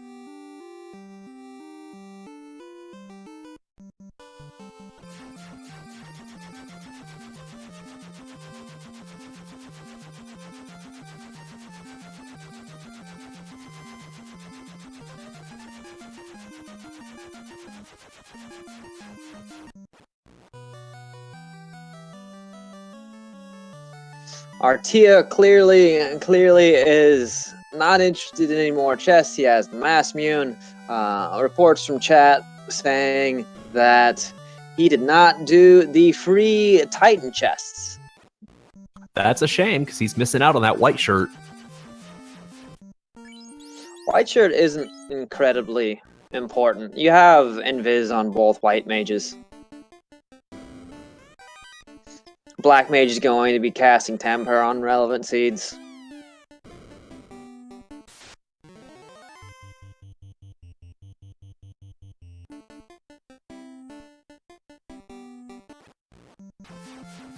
It's nice for resistances, but you have 3 ribbons and wall.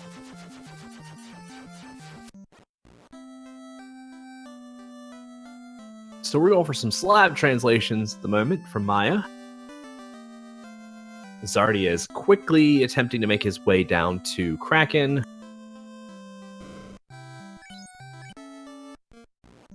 I think the big thing that you're neglecting is that the white shirt is free charges of Invis 2, where Invis 2 is 5. If Invis 2 or 3, 1 to 3, you may have an argument of not needing it, but 5 really is... I don't know if it's going to give you all the charges you're looking for.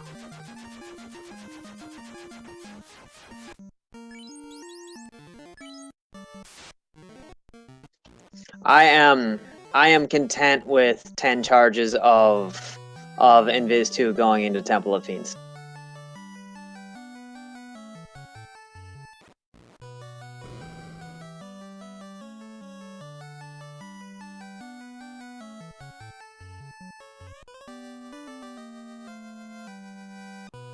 Maya getting his class change on. Azrael Ravenheart discovers that in the castle, it was actually Astos the whole time. Wait, what? Yep, that guy hanging out, looks like a king. Dark Elf Astos. Wow! Who knew? I didn't. I didn't either. No purity. This is 220% enemy scaling.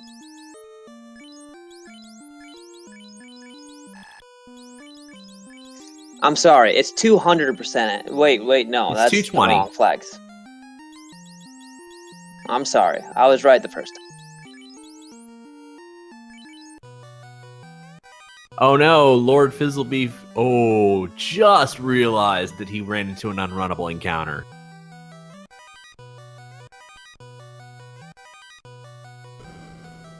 So Artia is making his way in through Temple of Fiends. He is the first runner to enter Temple of Fiends, and he has entered at roughly the 128 mark.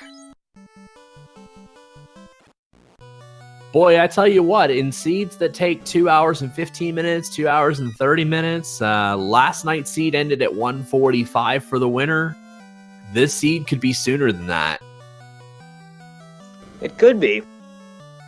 It really comes down to how much health the Fiends have, and that's sort of odd. But with these 4 mage parties, if fiends roll high health, you eat up so many fade charges. Perhaps and Artea has brought his black mage back to life with those level 5 nukes.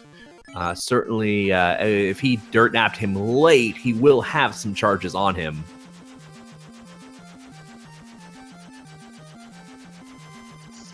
Also, wiping the fiends or just going through the Temple of Fiends and figuring out what's in there ends up being more valuable because you learn where you can save charges, because frequently you'll have to know what you can sort of physically attack down and what's more efficient to fry with magic. Well, Artea is not taking any time for granted. He has skipped the validation chests. Artea wants his win. Got to get himself a round 1 flag win for Artea.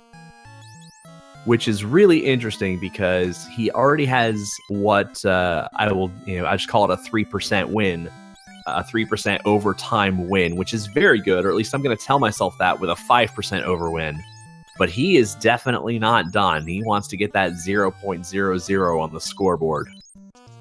If you're Artea, I think you really, really want to play for the winning the whole league, and that'll be way easier if you get no points every week.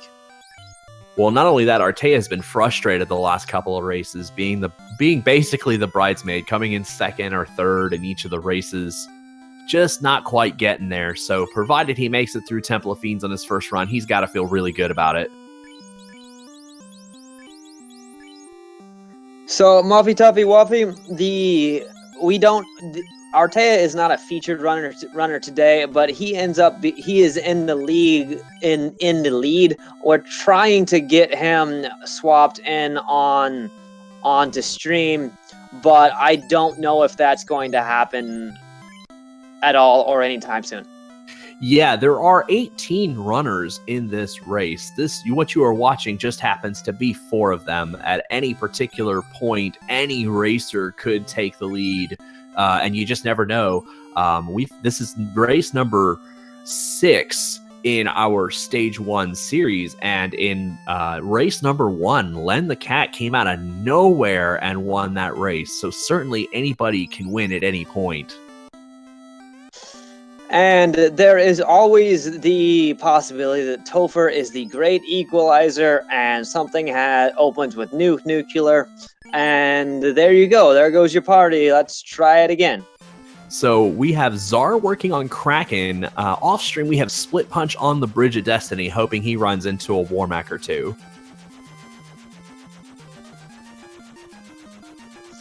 And if you are unfamiliar, this is Final Fantasy 1 Randomizer League. This is a league race. There are 8 rounds where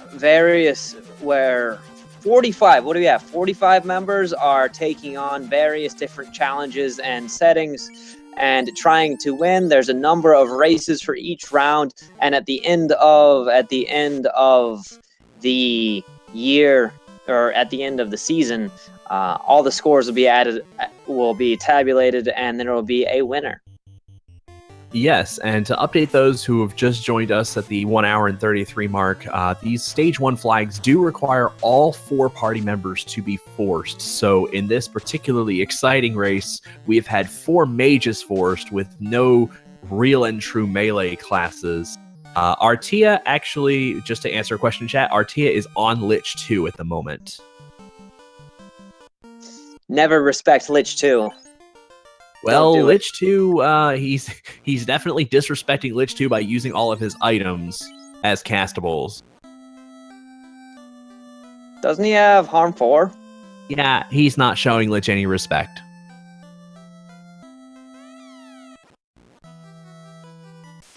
I will try to call out any spells that he uses because it's important to see what the spell in the skill shuffle was. Unfortunately, Lich didn't do anything other than melee, it looks like, so Lich is down for Artea. He is making his way through the fire corridor to carry 2. So this round is sort of a low experience and gold seed. There's low boosts to make it a slow grindy seed. Next round is going to be a 4 white mage kill lich quest, where the goal is to take 4 white mages and defeat lich 1. And that is such a seed that is so polarizing, if you will. Some of us have gotten very close to a 30-minute clear. Other races will see the low end at an hour and 30 minutes. Do you think we're going to see a sub 30 for Kill Lich Quest? I think it depends on the sheer volume of races. There were a lot of races in this stage 1 seed. I'm kind of hoping there are less total races in round 2. I think it's possible. I don't know. The right things have to happen. You have to get all the things lined up right in order to get a sub 30.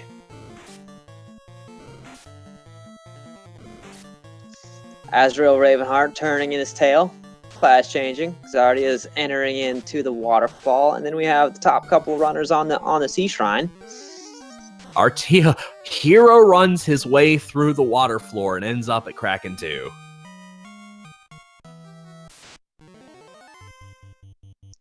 No water fights today. Oh, and Kraken 2 was a pansy, just dropped with 2 nukes and a fade.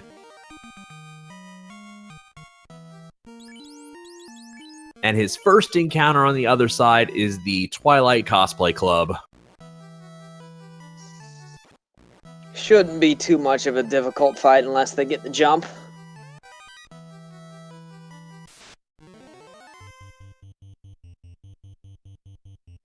The one thing about, if we haven't talked about how the scoring works, is the winner gets obviously a score of 0.00 being the first finisher. Then scores are tabulated based on the percentage difference between your time and the winner's time. So if you finish closer to the winner, you get a lower chaos point score. The farther away from the winner you are, the more chaos points that you earn. This is about to become very important because Artea is on Tiamat 2. Not a single racer is in Temple of Fiends at the moment. This Artea has the chance to pass out a whole bunch of chaos points here in just a moment. And he quad X's Tiamat, and he is going to make his way towards chaos. And this is good for me personally because I am with a 5% over finish. No one gets to pass me, so that's great for me. Not that I'm selfish or anything. You still have the chance to get that down to a 0 scores. There are 5 more races after this. So were there 11? I thought this was race number 6. No, this is race number 5. Boy, I'm getting a little discombobulated with the sheer volume of races here. Chaos opens with poison. That's poison damage. That is an interesting start for them. That should be just fine. He has heal 3.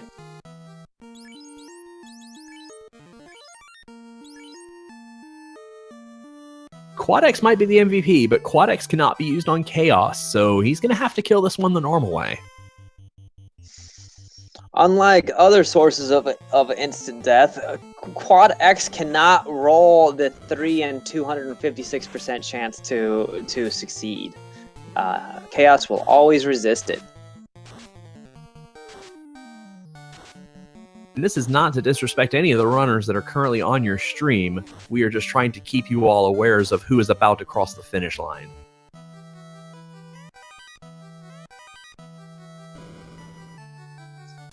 To Trenton, white mages will have more health than red mages will.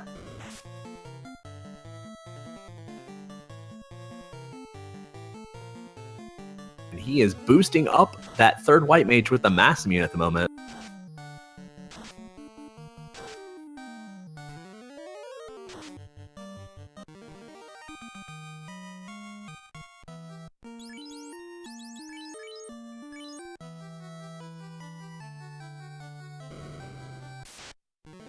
Fizzlebeef casting Invis 2 at this Kraken.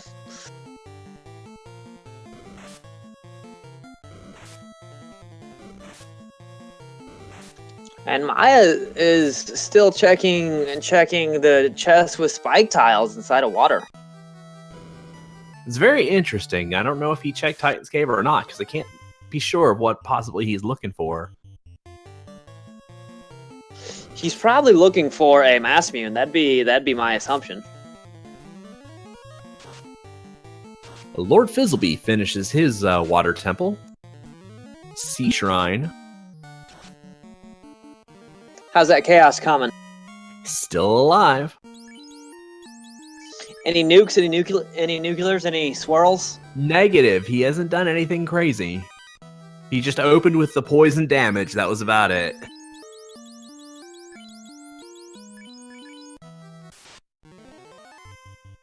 And chaos goes down for Artea. We have our first runner across the finish line. The official SRL time, 1:40.33. Now let's add some chaos points. We are going to try and get Artea in here for some post-game commentary. The prediction yesterday was that 1:45 was going to be the best time for round 1 flags, and Artea smokes it on a seed with 4 mages.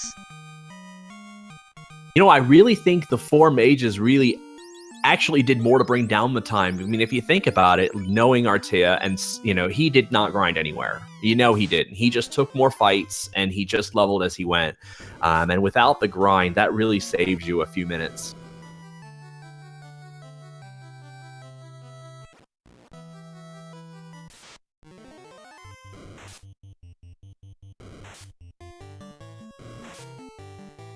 Yeah, Artea has a lot of practice with mage seeds. When I was an early runner, I used to run more mage strats.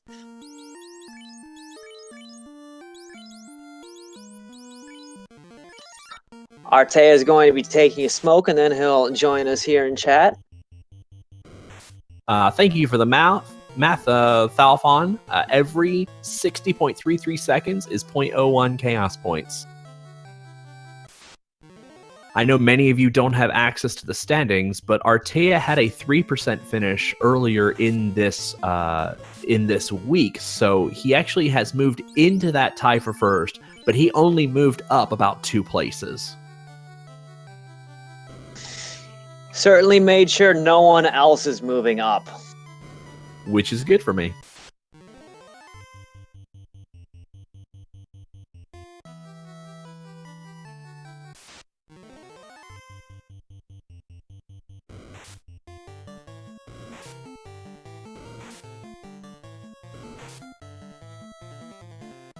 Yeah, Staphalon giving a good point. You can run as many of these round 1 races as you want, and you'll keep your best score.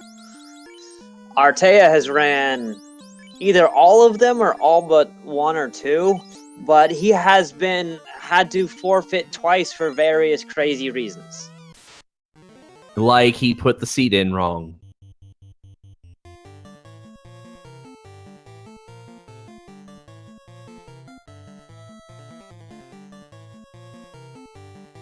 So we have Zar now heading through the Sky Castle, and Maya on Kraken.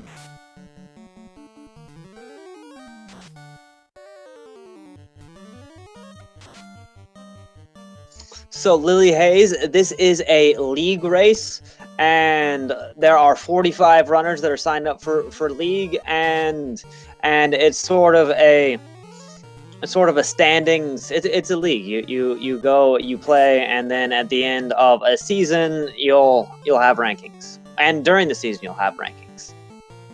I can drop a link in chat to the rankings. It's already there, actually. Excellent, thank you.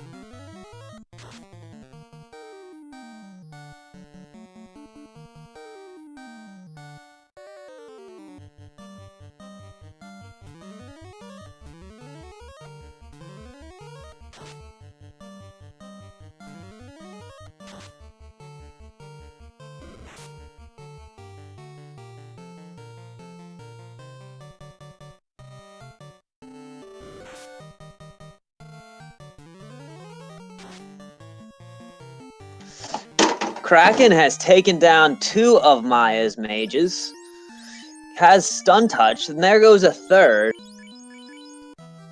And Luckily, he makes it out. Fade,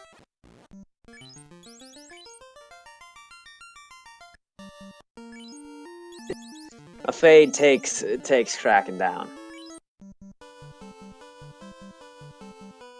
So we've got Lord Fizzlebeef looking at the blue dragon, seeing if he is tough. Question in chat, how many runners are in this race? There is a total of 18 entrants in this particular race. And the timer after RT is finished is just ticking away, as many of these runners, I imagine, are not going to be satisfied with their total score.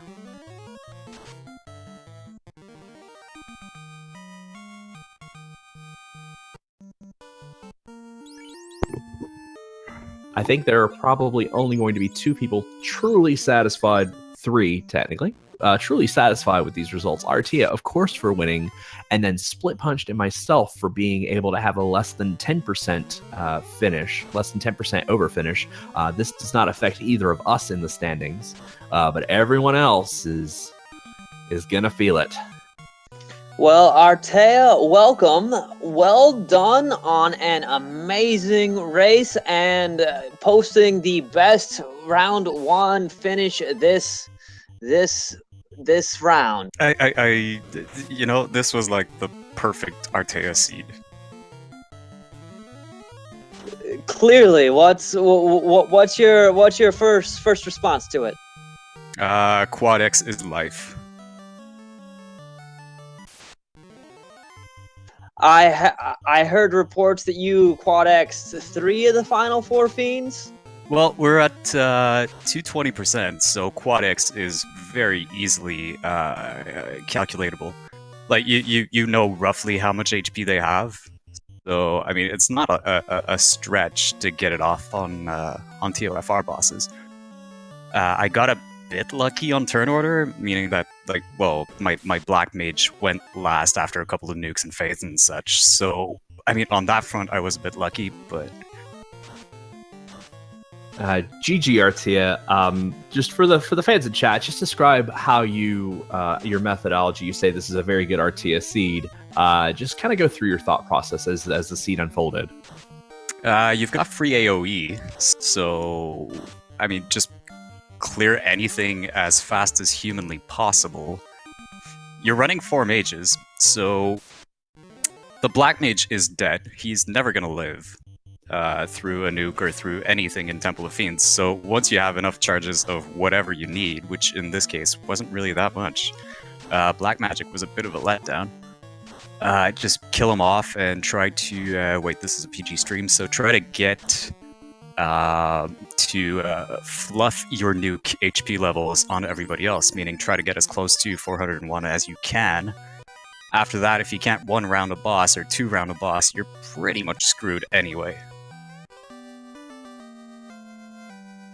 I'm getting a report in chat. Out of the 12 bosses, you quad X'd 6 of them, and 3 of them cannot be quad X'd. Exactly. Learn how much HP bosses can have, and you can do it too.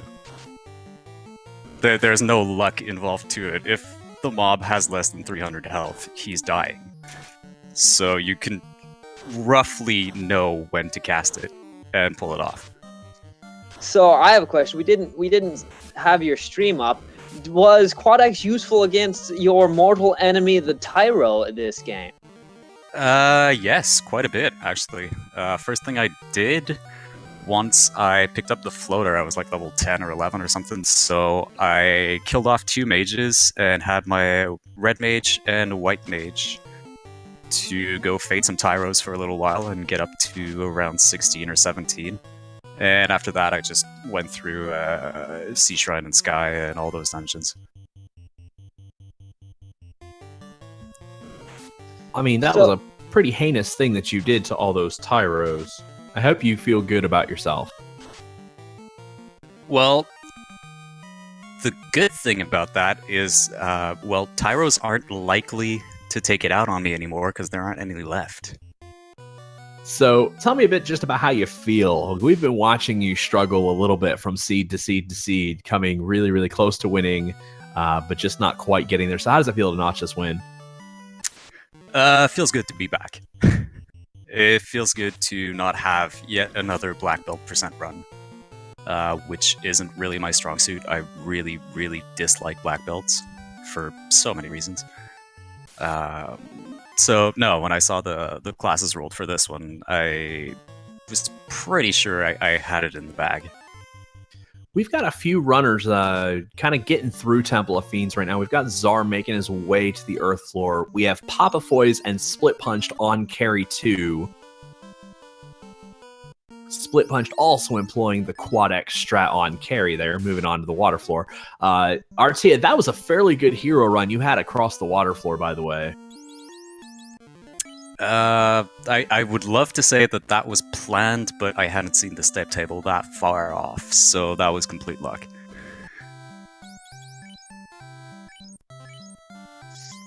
So, talk to me. I hear you went to Volcano first. Talk to me about your choice of where to go after Crescent Lake. Free houses, and when I have free houses, decent killing power, I like to go to Volcano first and clear out the first floor, get a bit of levels off of that, exit out, use a house, and then dive into lower Volcano. With early white magic being as ridiculous as it was, there was pretty much nothing risky. So, I mean, the dive with a bajillion charges of heal 3 was fine. I had 20-something charges of fate for carry on top of the Quad X. I mean, it was just a very, very safe thing to do. Not Quad X. Carry gave a number of runners quite a bit of trouble. We had a few wipes and a few very, very close calls. You didn't see. I tried to get some slows off, because that'll usually stop runner tracks, either slow or stun or hold or something like that. But didn't manage to do it. But I mean, at some point, Fates and Quad X just got through. Yeah, like you say, carry can't have too much health under these flags. So a few fades and a Quad X, and that's all you need. Exactly. I think the issue most people have when they're not used to running squishy parties is they try too hard to survive. Party members are going to die, and that doesn't matter. The only thing that matters is that you down the boss, especially when you have a million charges to life. I mean, people can die, and it doesn't matter. All you need is one to survive. Speaking of survivability, you are very much an advocate for Absorb, and we had some early bracelets available this seed. When were you picking up bracelets? I picked up bracelets when I turned in the slab, right after I picked up the crown. The first thing I bought was actually a silver armor for the red mage. That was my front runner for a very long time. That's the first thing I bought with gold, like right before going to Provoca. 'Cause, well, it's just good. And after that, went on the run, had TNT in Temple of Fiends, so once I stopped by Melmond, I saw that it had free gold bracelets and free pro rings, so I just made a mental note of that. I didn't need it at the time, and I didn't have the cash for it. But after that, I went to Volcano, which was free, went to Ice, which was also free, picked up the crown, went back to cash it in, stopped by Melmond, bought the nuke that I hadn't picked up, and armor for everybody, and at that point I was in go mode, so it was just clear everything as humanly possible, pick up the levels you need for what you need to do, and yeah, the rest of the game was pretty much a cakewalk. Just to update racers for non-stream, we've got Split Punched on Chaos himself. You should have it in the bag. I mean, Chaos was a joke.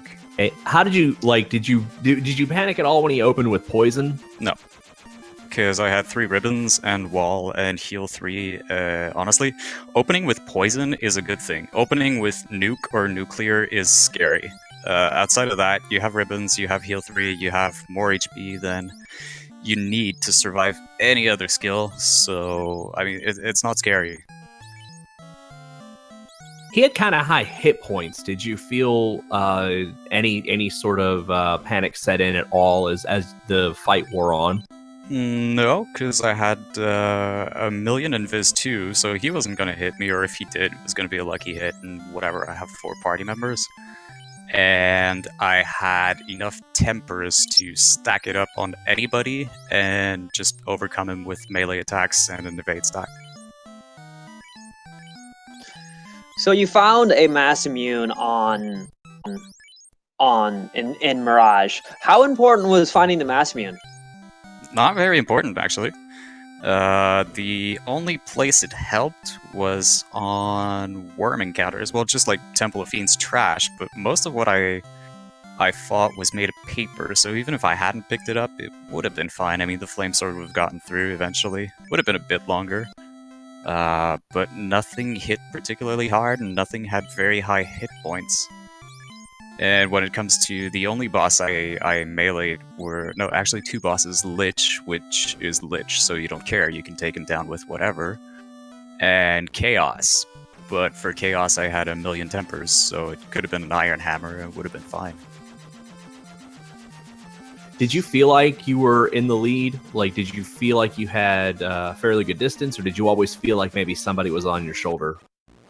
This is my kind of party and my kind of flags, so I mean, I was pretty confident. I would have expected someone like Files and Minochi to be a bit closer than they are. I don't think anyone was in Topher when you finished. No one was in Topher when you got done. That is insane. I mean, did I just get incredibly lucky and not see anything scary? Because there really wasn't. Or is it just... I didn't bother checking that many chests. Like, I didn't even do a full crown run or a Cardia run or anything. Well, that helps. Most runners went to ordeals. Some went to Ice Cave, and at least one person... we saw a wipe in Ice Cave at least once to Frost Dragons. Some runners didn't have heal potions. You never want to do that. I mean, it's easy to think, like, okay, I have 18 heal 3s or whatever, but, I mean, heal potions are free, and it doesn't take very long to heal up your party with that, so if you're too spam happy on the heal 3s, you're gonna run out, and then you'll just die, so you're better off taking the 10 seconds for the extra safety. Quick update: we have Czar about to start the Chaos fight, and we have Chaos down for Split Punch. So Split Punch comes in second place with an official SRL time of 1:57:41. And Split Punch realizing immediately that he is unhappy with a 17-minute behind finish.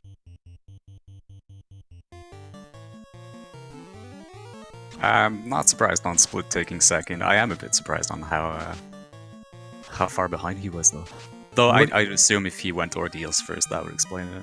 We're going to have a potential photo finish for third between Zardia and Papa Foys, who are both on Chaos at the moment.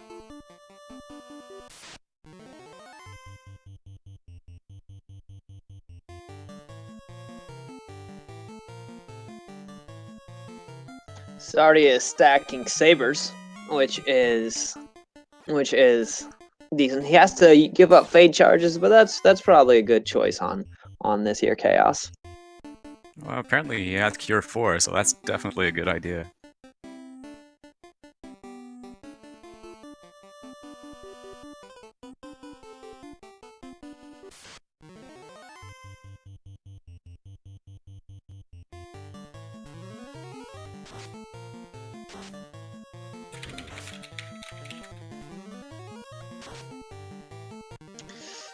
A white mage goes down.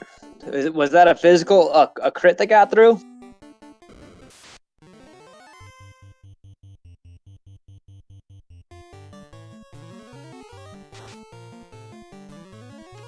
No, he just didn't stack evade up quite quick enough.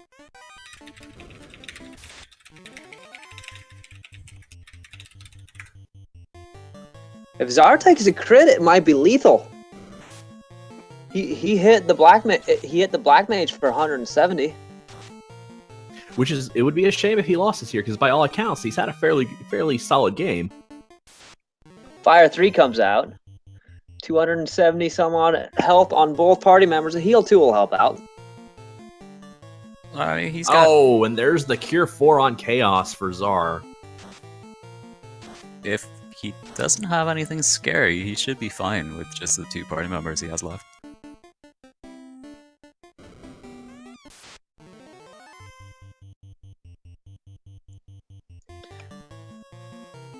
I think he'll start attacking now that the Cure 4 has come out.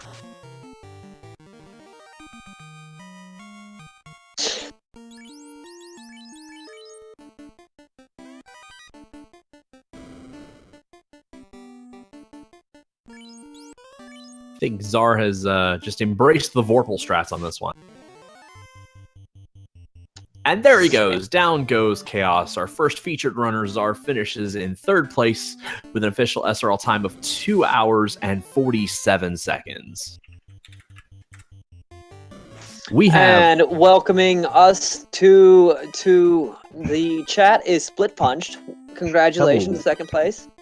Hello, thank you. I think I'm gonna admit not super thrilled about it because I was still 17 minutes behind with how the league scoring works. That didn't do anything for me, but I mean, scale of 1 to 10, how salty are you right now?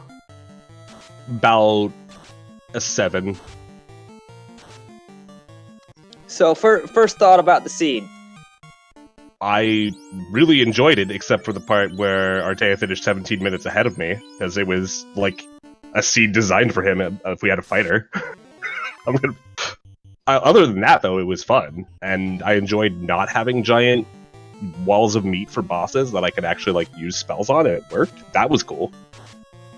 So we are taking our look, actually, if you look at Zar's seed at the moment, you are seeing some of the early stats that just pushed out in 1.6.2. Some 113,000 steps, I think I saw.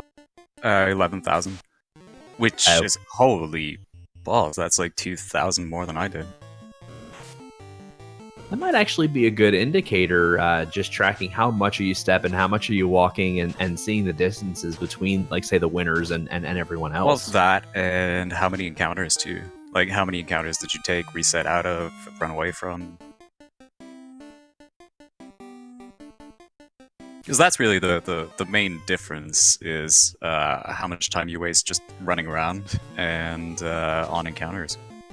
We have another finisher. Papa Foyce has completed his run with Chaos at an official SRL time of 2:02:53. That is good for 4th place. We've got a Warmech on Az Ravenheart's side, and Warmech is taking him to task at the moment. There's that nuclear. Warmech probably had everything. Thankfully, he manages to get away. If it's not a league race, I take Warmech every time. But if it's a league race, I probably run. Boy, It depends Warmech on if I almost have had him. him. Yeah.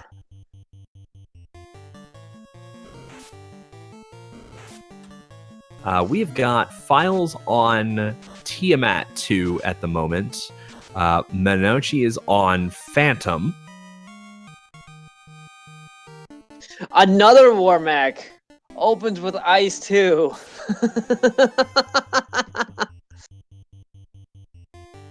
Boy, Az Ravenheart has just used up all of his luck on this one.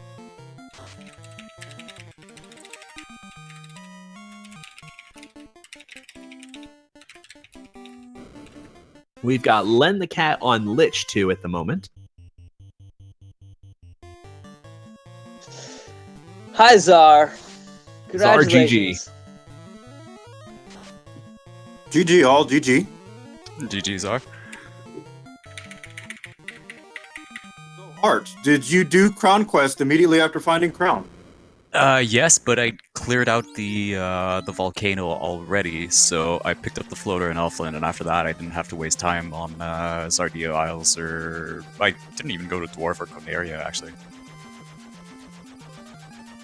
Explains the time. It's high risk, high reward. Well done.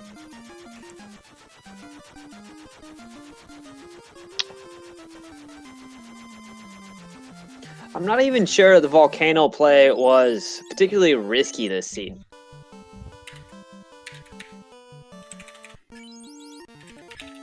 Well, I nearly wiped at carry, so that's just my luck, though.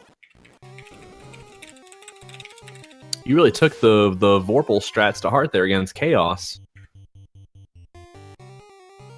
Yeah, I had to. I mean, I don't think the spells would have got it done. He had Cure 4, so I knew that, I had to find either the Vorpal or the Mass Immune. Defense Sword wasn't going to get it done.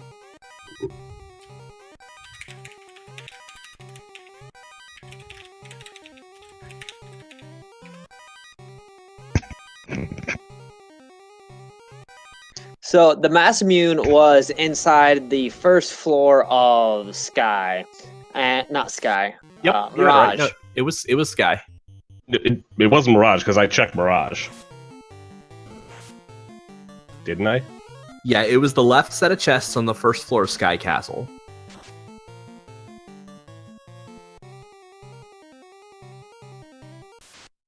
Okay, I was wrong. Anyway, Artea did find a Mass Immune, and that helped out to some extent. I lost a little bit of time early on Garland after discovering that he had Fire 3, and he went first, and I wiped. Yeah, I did that twice. The second time I knew he was probably going to fire 3 me, but I was kind of slamming my face at him, so I had an idea of what the encounter table was, and then proceeded to ignore that for the rest of the game. That's really smart.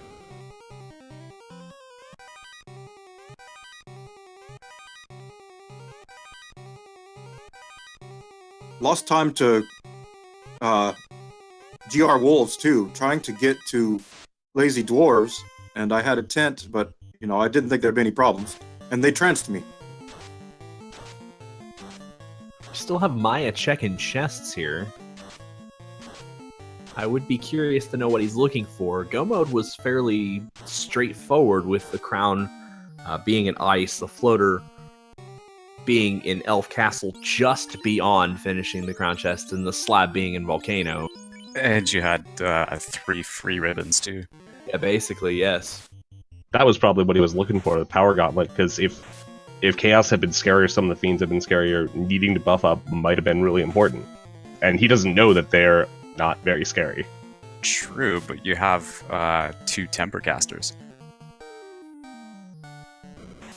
I know that Saber worked out huge for my Red Wizard.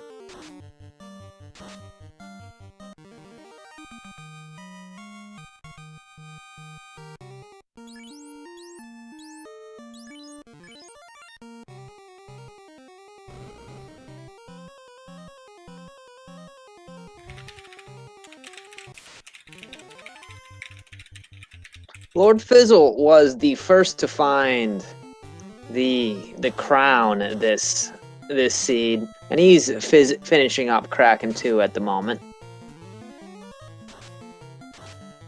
We have our 5th finisher here. Files is wrapping the Chaos fight up.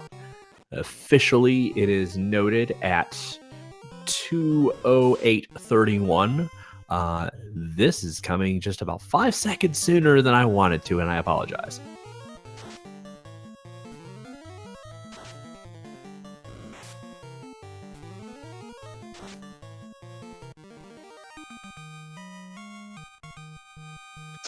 Files apparently has opinions about this seed, so I'm sure he will be joining us here in just a moment.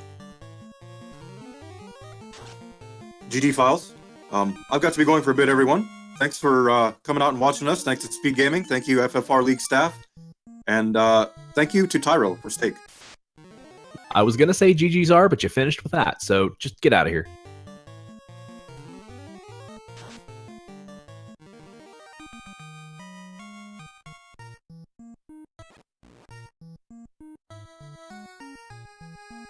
I just want to hear Will Bloodworth's take on this, and because he always has good things to say, except he is pretty far behind at the moment. Yeah, Will Bloodworth took the Marsh Cave to Earth Cave gamble.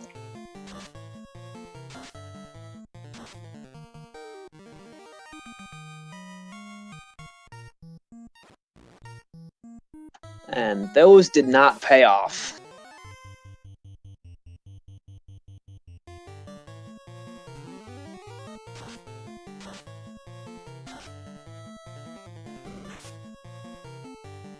In the end, I think this seed cleaned up pretty nicely. I know when I first looked at what the classes would be, I was definitely getting excited for something new. But this ended up being a lot more straightforward, I think, than I was given credit for.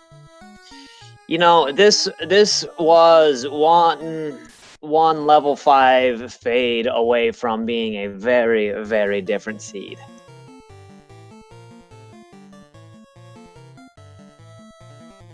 Was that a Tiamat with a nuclear nuke?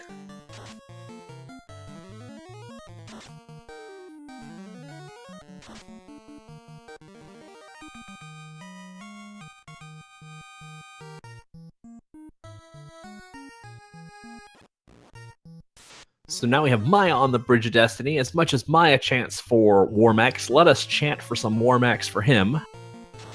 We already know as Ravenheart encountered 2 Warmex on the Bridge of Destiny.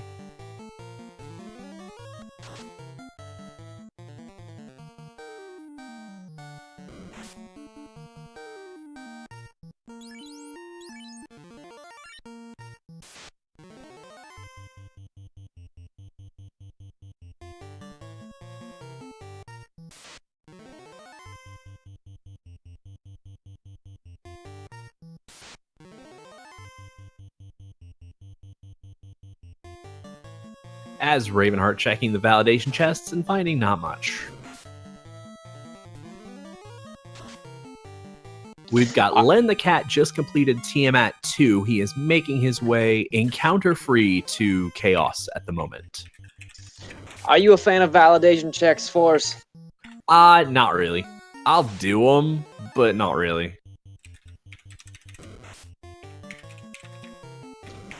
I nearly always do them, and sometimes I get frustrated by a tent or a cabin or a house.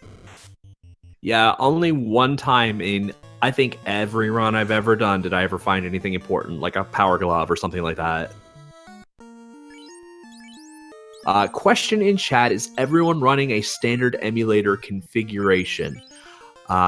Mostly. One of the features of the 1.6.2 patch is the devs believe they have finally fixed the normalization across the different emulators. We encountered some races where, and it mostly has to do with the encounter table, not the shuffling of the treasures, but rather the encounter table was being read differently across different emulators. And so that was actually fixed according to the devs, the randomizer devs, in this patch.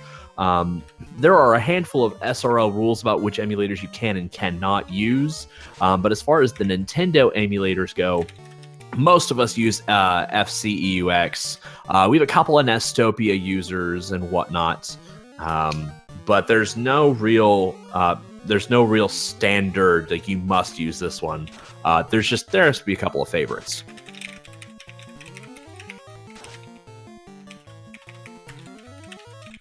All right, so we have Lord Fizzlebeef on Chaos. We have Len the Cat on Chaos. We've got Minochi on Chaos. We've got Will Bloodworth in the Earth Room. We've got Az Ravenheart making his way across the first sets of floors.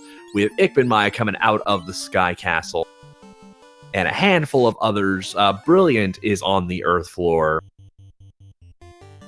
We could see a lot of finishes coming across the line here pretty soon.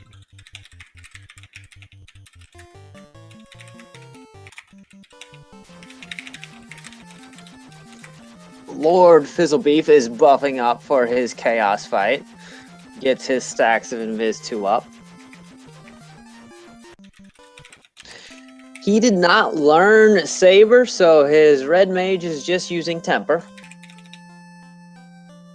I think Saber might be one of those underrated plays that if you're just a normal runner, like I may not have even thought of it myself if I was running this, just because I don't have enough experience with that, but you just don't think, oh, Saber, that's something I normally use, and therefore... It shares a slot with Fade, so you need to be thinking about it when you're buying the spell in Corneria at the very beginning of the game. And it's helpful in this particular party because there's a good chance your red mage is going to be your physical damage dealer against Chaos. Yeah, and if you're trading Fades for Sabers, you got to think about how many times you're going to be able to swing your weapon. And so stacking up the Sabers, you may very well need or be able to get more swings than you would have had of Fade casts, ultimately dealing more damage in the long run.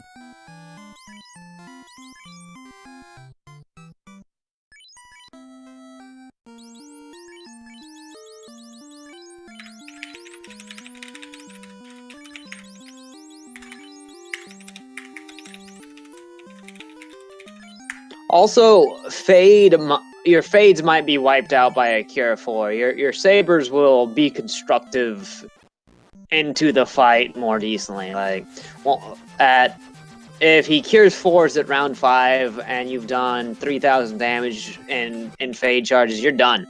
But if he cure 4s on round 5 and you've done 3,000 damage, and you have a sabered red mage, you can keep going and get him down. We have a 6th place finisher. It is Manochi crossing the finish line, defeating Chaos with an official SRL time of 2:16:12.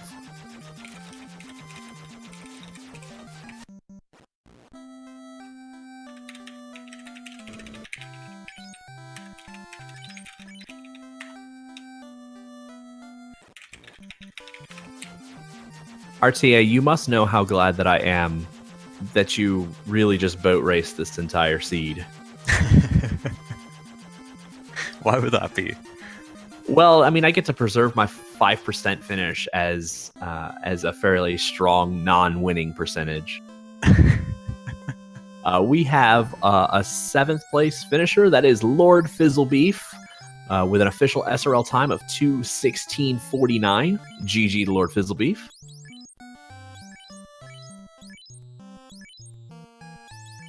This is we're starting to get into the winding downs. We're really close to the point where half the field has cleared Chaos.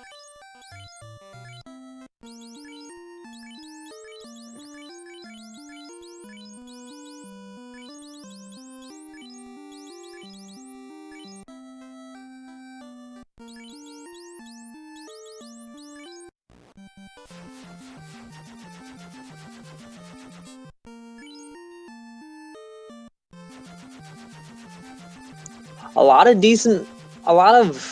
decent times this seed. No one is quite in Artea's league, but now that the 2-hour mark is passed, we're seeing a number of people trickle in here.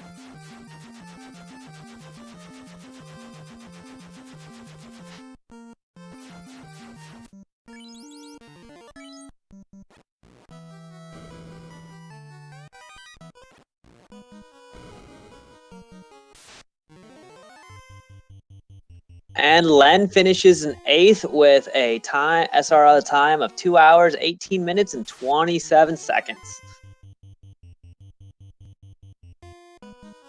Len already has notched his win for this, so I think his enjoyment is purely in trying to add more chaos points to people. I know he'll be disappointed with this particular race, but on the stages level, I know he's got to still feel pretty good.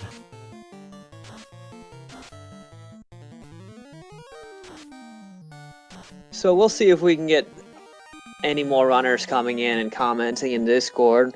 I'll preview the upcoming week. We have 5 more round 1 races that are happening this upcoming week. There are no scheduled restreams due to AGDQ being this upcoming week, and that's going to sort of suck up all the oxygen. There may be a restream on a runner stream, but there's nothing formal and official at the moment. And then next week we enter into round 2 The following week, rather, we enter into round 2 flags, which is a kill lich quest with 4 white mages. The goal is to take 4 white mages and defeat lich 1. And that's going to be fun to watch, so be sure to stay tuned. There is one other thing that may happen this upcoming week is we haven't seen one of the best runners of Final Fantasy League sign up for any races. Edgeworth has not yet run a league race, so that may be hype for some of you. And feel free to give our Discord a follow. All of that information will be there. If you are just a casual observer and you want to know what's going on with the races coming up, feel free to give our Discord a follow. And Len the cat joins us. GG, Len. GG. What's your first thought about the seed? Oh, holy cow! Yeah, apparently you could just rush the quarterback and sack him real easy because I way over prepared for that, and then I stalled out the chaos fight, and I'm pretty sure I got to chaos before like 3 other players who finished ahead of me. I did so poorly there. Actually, that is pretty accurate, Len. Smell it. I could feel it happening, and I had to like back off and use these stupid Bane strats and try to kill him before he cycled back around to the Cure 4. It was pretty awful. So, did you temper saber somebody? I'd used up all my fade charges instead of sabering because I'm a schmuck. Temper myself with the red mage with Vorpal, and that gave me enough firepower to kill him.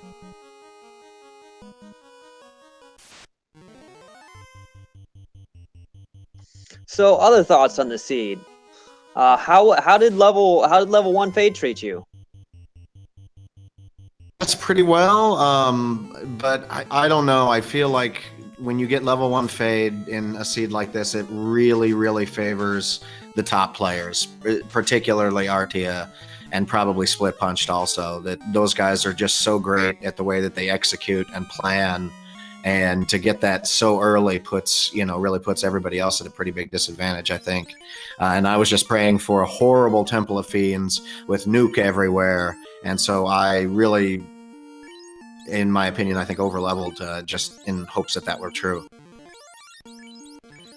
So, I think, and this is something that I'm sort of still thinking about. I think with parties that have really low HP, like mages and thief parties, it's really helpful to dive Topher earlier, because developing counterplays for really tough bosses is expensive because you get so few HPs on level up. So you think it's better to dive Temple of Fiends earlier and then maybe take a wipe or something, get information and do it twice rather than take time to level up, because what you're gaining from the level up is so small with these low HP characters. Yep. Yeah. And especially with Quad X, there's if you know that something is low HP, you can potentially one round it rather easily. But if you know it's something that's high HP, you're going to be making different plays on a subsequent run-throughs. And all of those spell charges, knowing where and when to use those spell charges on a second dive is valuable. You have more tools for chaos. Well, but if you do it that way, are you sending your first dive basically just to recon, and you're planning to do it a second time and you just use all your spell charges? Because I feel like that's kind of using spells willy-nilly. So if I have a black belt and I grind a black belt from 22 to 32, that's 5 minutes. If I grind from 32 to 42, that's another like 7 or 8. So each of those steps is less than a single wipe in Topher. So if you go into Topher at 32 and you wipe, and I go to 42 and I don't wipe, I win, because it takes you longer to get back to chaos. But that's not the case with a mage seed. If you level up mages, you need to level more to get less, so that that gap, you sort of require 2 wipes to make up the difference. And honestly, there's a good chance that you won't get enough health to cover the gap anyway. So we have our 9th finish across the line. It is Brilliant with an SRL time of 2:24.36. Officially, half the field has crossed. How much did Artia win by? A lot. It is actually 17 minutes and I can't do math. 7 seconds. And I bet nobody was even very close to split punched. The next closest would have been Zara at 2 hours 47 minutes, so about 3 minutes after. Well then.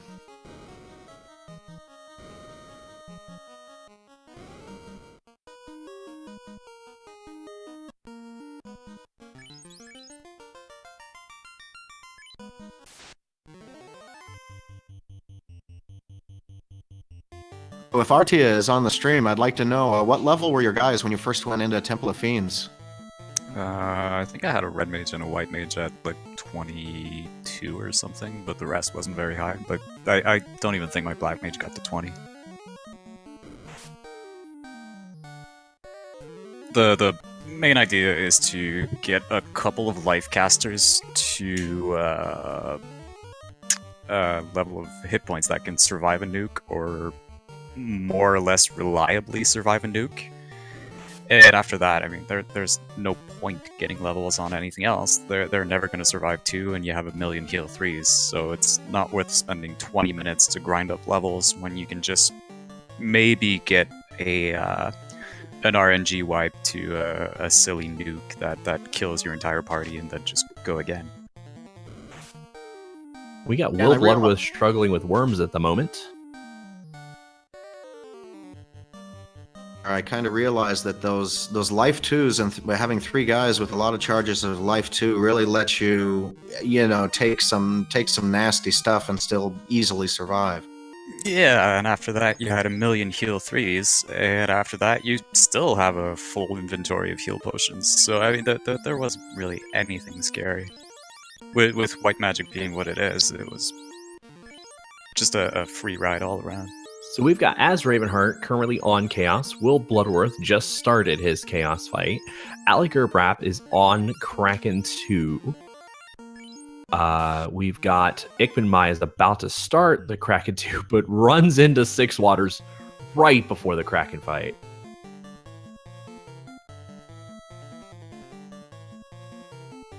Question in chat, how come we aren't swapping out other racers with the done racers? I do not believe that is a function we have available to us on Speed Gaming. We can do that on Randomania, but as far as the Speed Gaming, when we use Speed Gaming as a channel, we do not have that feature available to us. Yeah, I talked to our restream and they never talked back to us, so I tried to get Artea up when he was in Mirage, but it looks like we're not having swap out capabilities today.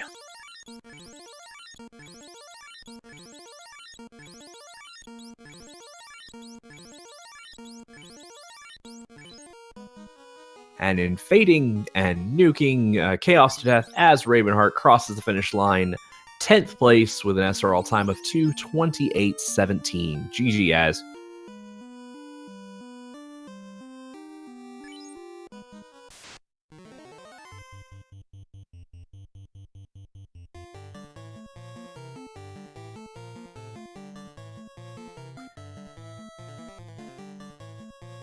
We've got SBQ92 on the Kraken 2 fight as well. Maya's taking his look at Tiamat 2.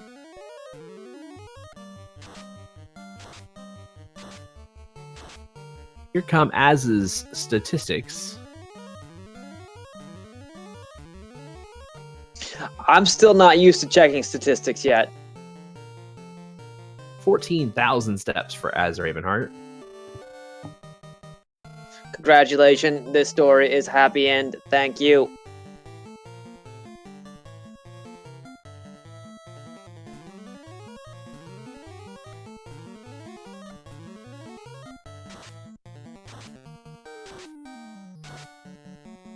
Was Artea way ahead of everybody the whole race? I would say probably his decision to go Volcano first was kind of where the diverging started. That's really where he took the lead. Artea felt ahead in Volcano. Fizzlebeef took a wipe in ice, but then found the crown. And if he takes the crown and goes and turns Din right away, then he's in great shape. Artea never ends up going to ordeals, which the not going to ordeals by boat is what really sealed it.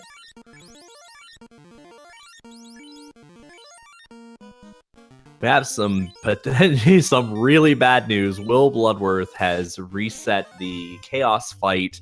The rest of his party died. He ran out of Fey charges, was swinging his weapon for nothing, and then Chaos Cure Ford.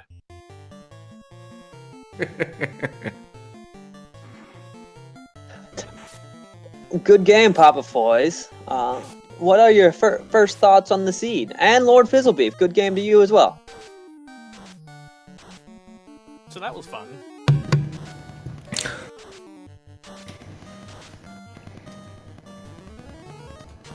Papa Foys, I'm not getting any sound from you. Lord Fizzlebeef, why don't you tell me about the seed, and Papa Foys get your sound taken care of. So having 3 faders from the get-go opened up a lot of possibilities. I normally never mess around trying to count encounters or anything. I just sprint to Garland and then sprint for the boat. When I got to Elfland and saw that I had Harm 4 available to me at level 3, I figured that was going to be a good, the best reason I could ever have to gamble Ice rather than go Volcano. Unfortunately, Frost Dragons had other plans. Your Ice gamble kind of paid off, and it kind of didn't.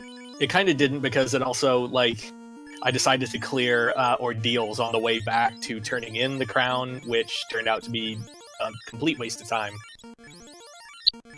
Where was the tail? Ordeals. That's why I didn't get it. It looks like Will Bloodworth is grinding some levels out of the bottom floor of Temple of Fiends now. We got Maya on the Chaos fight, SBQ92 on the Tiamat fight, and Ali G on the Pack of Worms before on the air floor.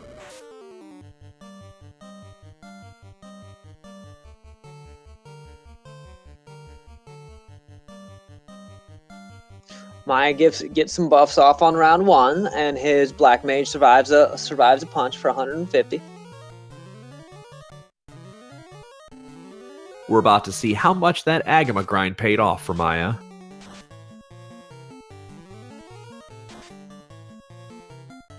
Lord Fizzle, you ground... Did you go to Peninsula of Power?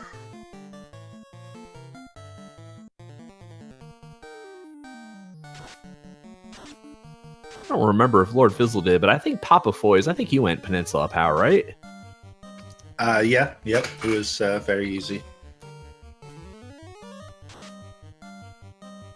The hard part was having enough tents to save in between, because you only had enough money for a few houses and a few tents.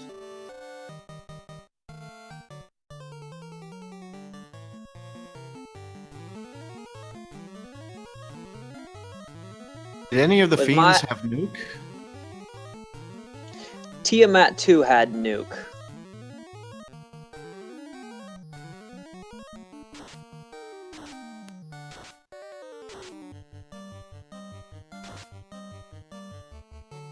Welcome, Azrael Ravenheart. I see you talking, but I don't hear you. Yeah, I'm mic muted because I do that when I am featured and I always forget to actually unmute myself. GG, tell me your first thought about the seed. I do not understand how Artea gets these times, but I don't know. The seed wasn't too bad overall. TOFR was interesting. A lot of unrunnables that I ended up running into, but the fiends themselves weren't really actually that bad. I heard you guys say Tiamat 2 had nuke. Well, I didn't get to find that out because apparently I'm just gonna meme up both of the Tiamats and break them both to pieces this run, so I don't know. We have our 11th place finisher in. It is SBQ92 with a total time of 2:34:48. I actually think he started and finished his fight. He started his fight after Maya did, so Maya's getting a little caught up here on the Chaos fight. Yeah, that happened to me. Does Chaos have anything besides poison? Nope. Okay, because after the poison, I was just getting like tickled by the lower level spells. I'm like, I think it's just throw every spell at Chaos time. Yeah, I think Chaos had maybe Fire 3, but like Carrie had Swirl. He had nuclear. And Cure 4. Yeah, right? Wait, on Chaos? Yeah. Thank God I dodged both of those. I'm pretty sure that Split Punch and Czar finished before I finished the Chaos fight, because I was in that thing for like 9 minutes, literally. I think mine only took like maybe 2 or 3. Yeah, I reserved a bunch of temper charges for the Chaos fight so I could just throw everything at Vorpal Red Wizard and hope it stuck. Yeah, that's what I started doing. And I had 3 or 4 temps in, and I was only doing about like 200 a round. And the nukes were hitting harder than that on average, so I just swapped to nuke until I was going to run out of charges for it. And then, of course, we have infinite fade on this seed, but Chaos went down too quickly from triple fade nuke every turn. We have our 12th place finisher. 1 second, let's let this catch up. I want to spoil this between two people. I want to pull SBQ into chat here just a moment. There it is with the SBQ92. GG. Tell us your first thought about the seed.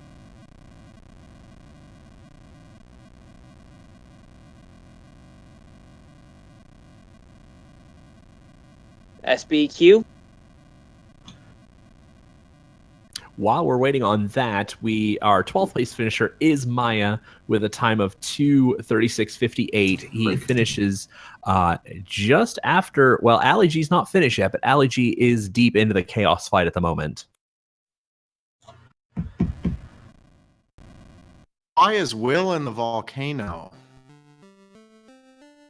Wait, what? Streams and Will Bloodworth's in the volcano. Will Bloodworth is in the volcano. Oh dear. Ali G has officially finished Ali Gerbrap with an official time of 2:38:06. That is good for 13th place. And Will Bloodworth has officially forfeited. If you guys like salt with your gaming, Will Bloodworth should be in here any minute now.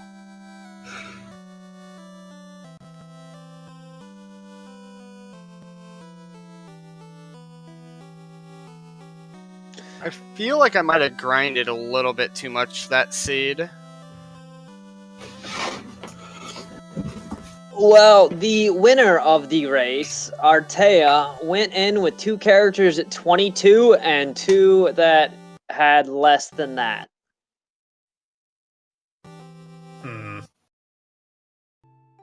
I think mine were mid-20s.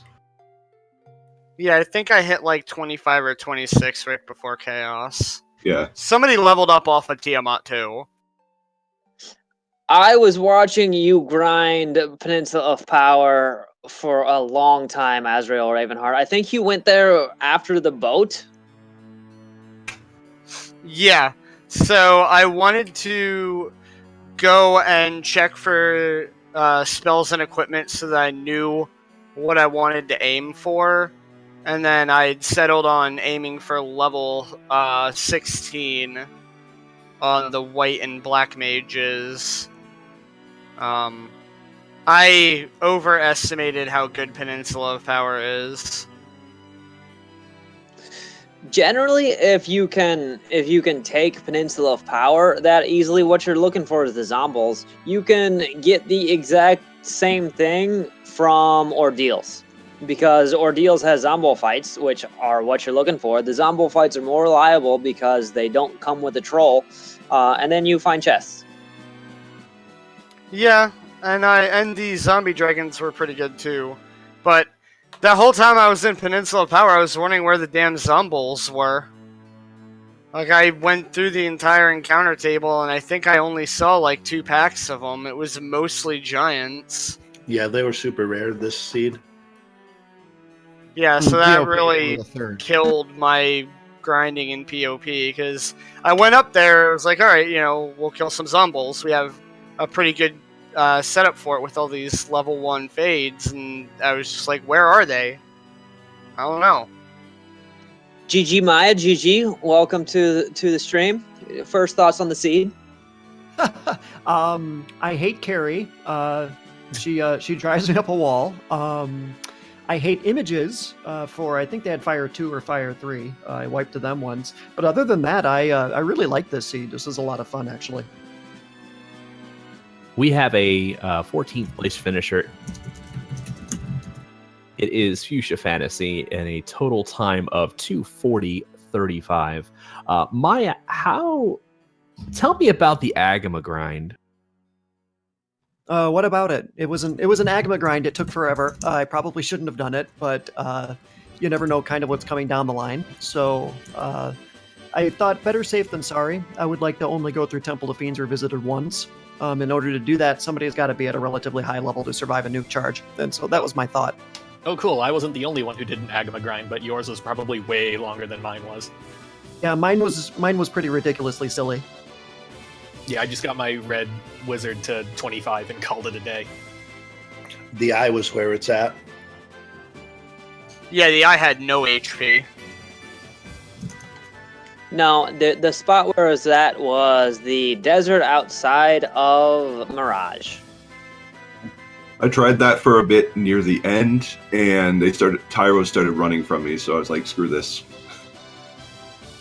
That's when you put your Dan in front. I had my Dan in front. stakes. They had thunder. Also, Tyrus had a lot of EXP for how much, or they had a lot of HP for how much EXP they were worth.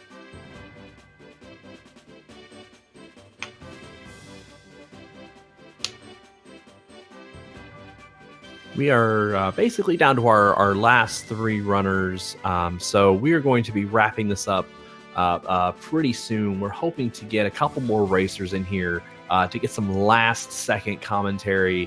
We're trying to reach out to Will Bloodworth, but I think he left a pile of salt where his computer chair was.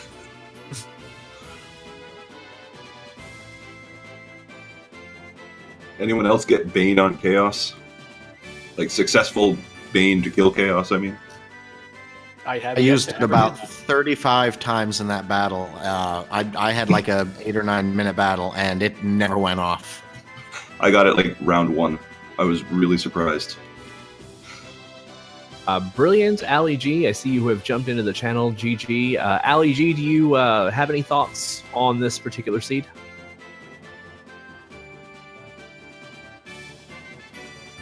Or Brilliant, feel free to jump in, guys. I didn't mind it one bit. I just made a couple of routing mistakes early game.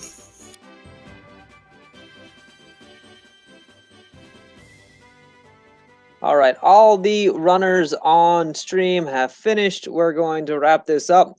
Looking ahead today on Speed Gaming at 6 o'clock, we have a Super Mario 64. And then at 8, we have more Super Mario 64 and Link to the Past Randomizer, and then another Link to the Past Randomizer race. Like I said earlier, there will be more league races next week, but none are officially restreamed at the moment. The following week, round 2 begins with the Kill Lich quests, where 4 white mages attempt to kill Lich. I'll give everyone a attempt to say one final thing about the seed before we close this off. Thank you to Sforzand. I'm Edge Figaro. We were your commentary. Thank you to Feasel for hosting. The Melee Wizard was excellent on our tracker today. Thank you. Well, all right. Sound off, people. Bye, fam. Thanks for the commentary, guys, and thanks everybody for watching. One last plug for the Discord. Feel free to give us a follow to keep up with our schedule. You feel free to give our racers a follow. Feel free to give our trackers a follow. Come join us in the Discord. We're all just having a good time here. Get involved and get in what's going on.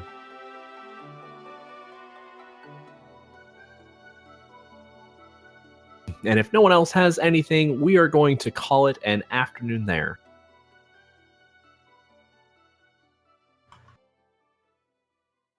Alrighty, ladies and gentlemen, have a good afternoon. Take care. Be excellent to each other.